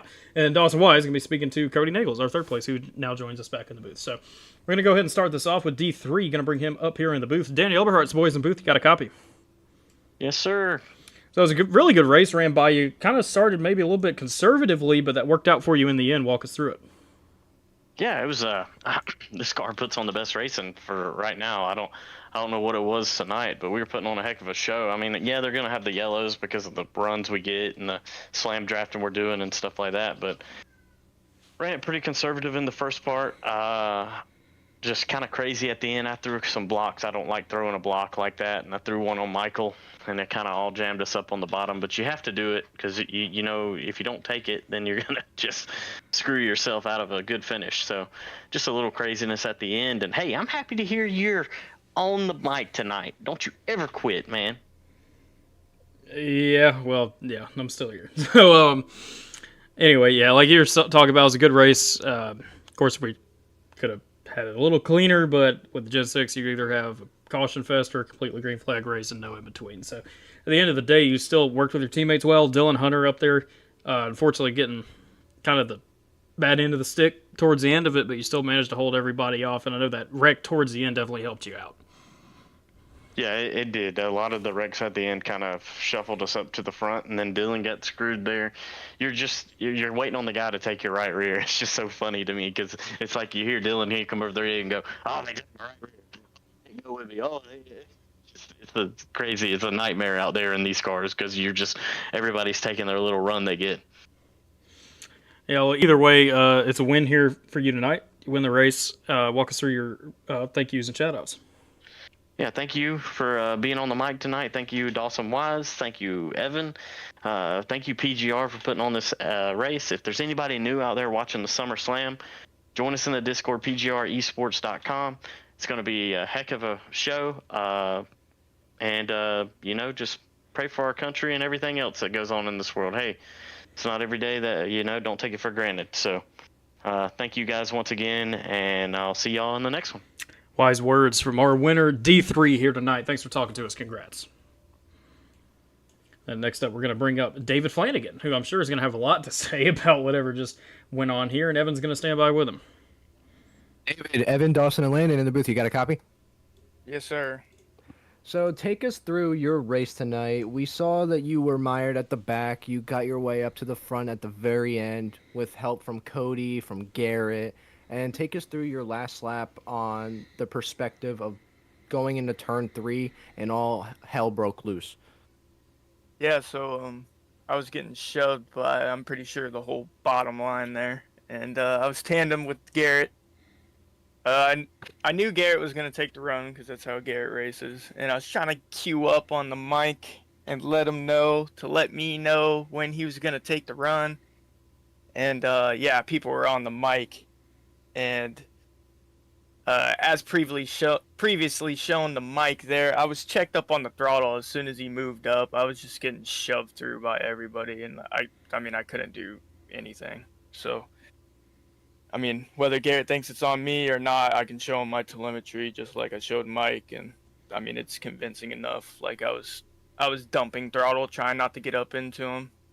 So, call got reversed, and I was just kind of waiting on Cody. I didn't know what Cody was going to do. And then once he went, I was like, well, I'll just go. And yeah, ended up second. So pretty cool, man.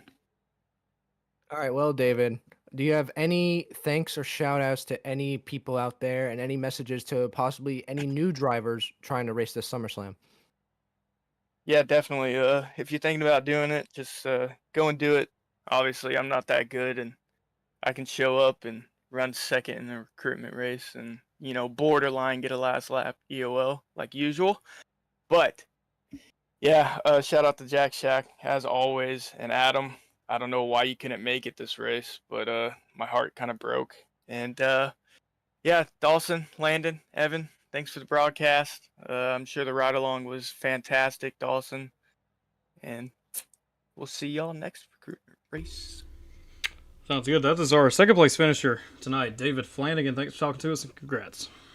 Yes, sir, Landon. Bye. All right, next Always up. an interesting character. Oh yeah, definitely one to always talk about. Well, next up we're gonna have Cody Nagels, our third place finisher here tonight, and Dawson stands by with him. Cody, it's the boys in the booth. You got a copy? Oh yeah.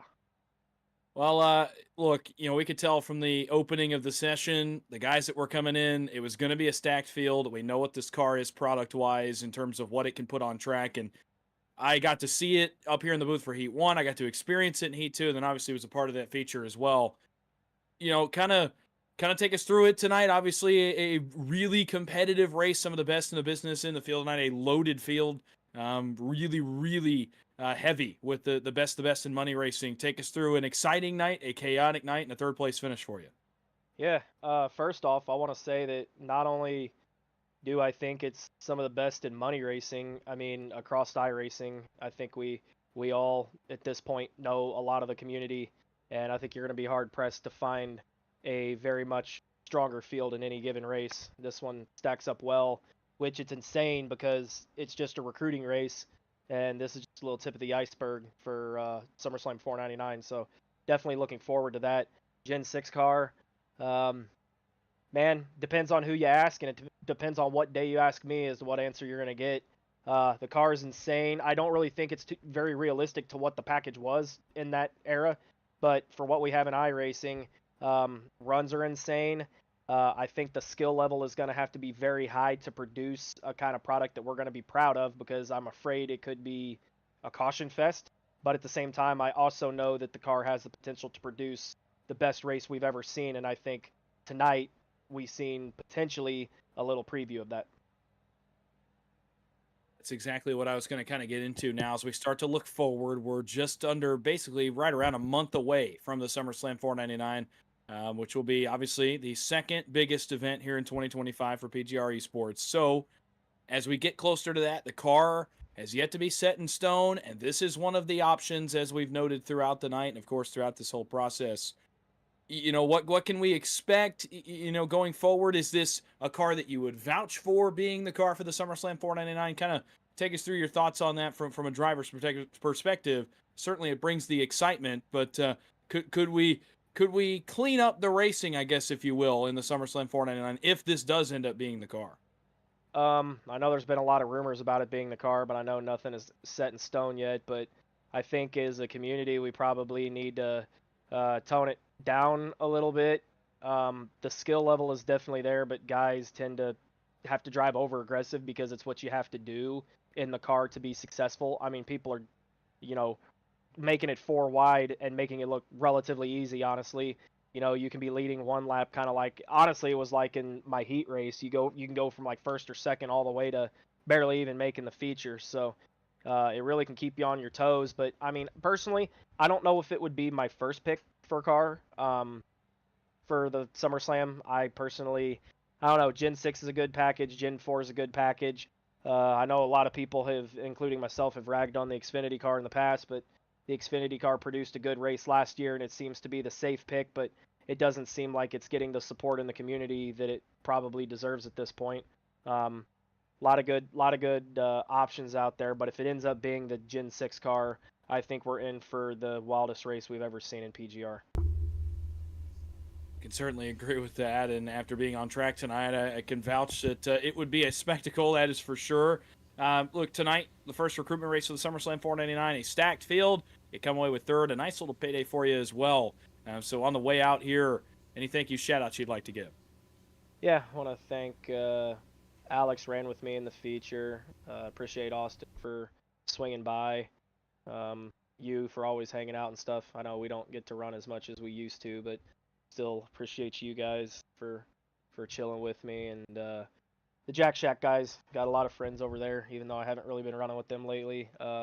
Still like to, I try to run with them from time to time and enjoy their company as well. And man, me and David, we had a pretty good run to the front there. And if he would have went, I was gonna be locked to his bumper, but I think he was a little bit confused at where my loyalty was. But which is understandable. I wasn't in that Discord, but Still a good finish for both of us.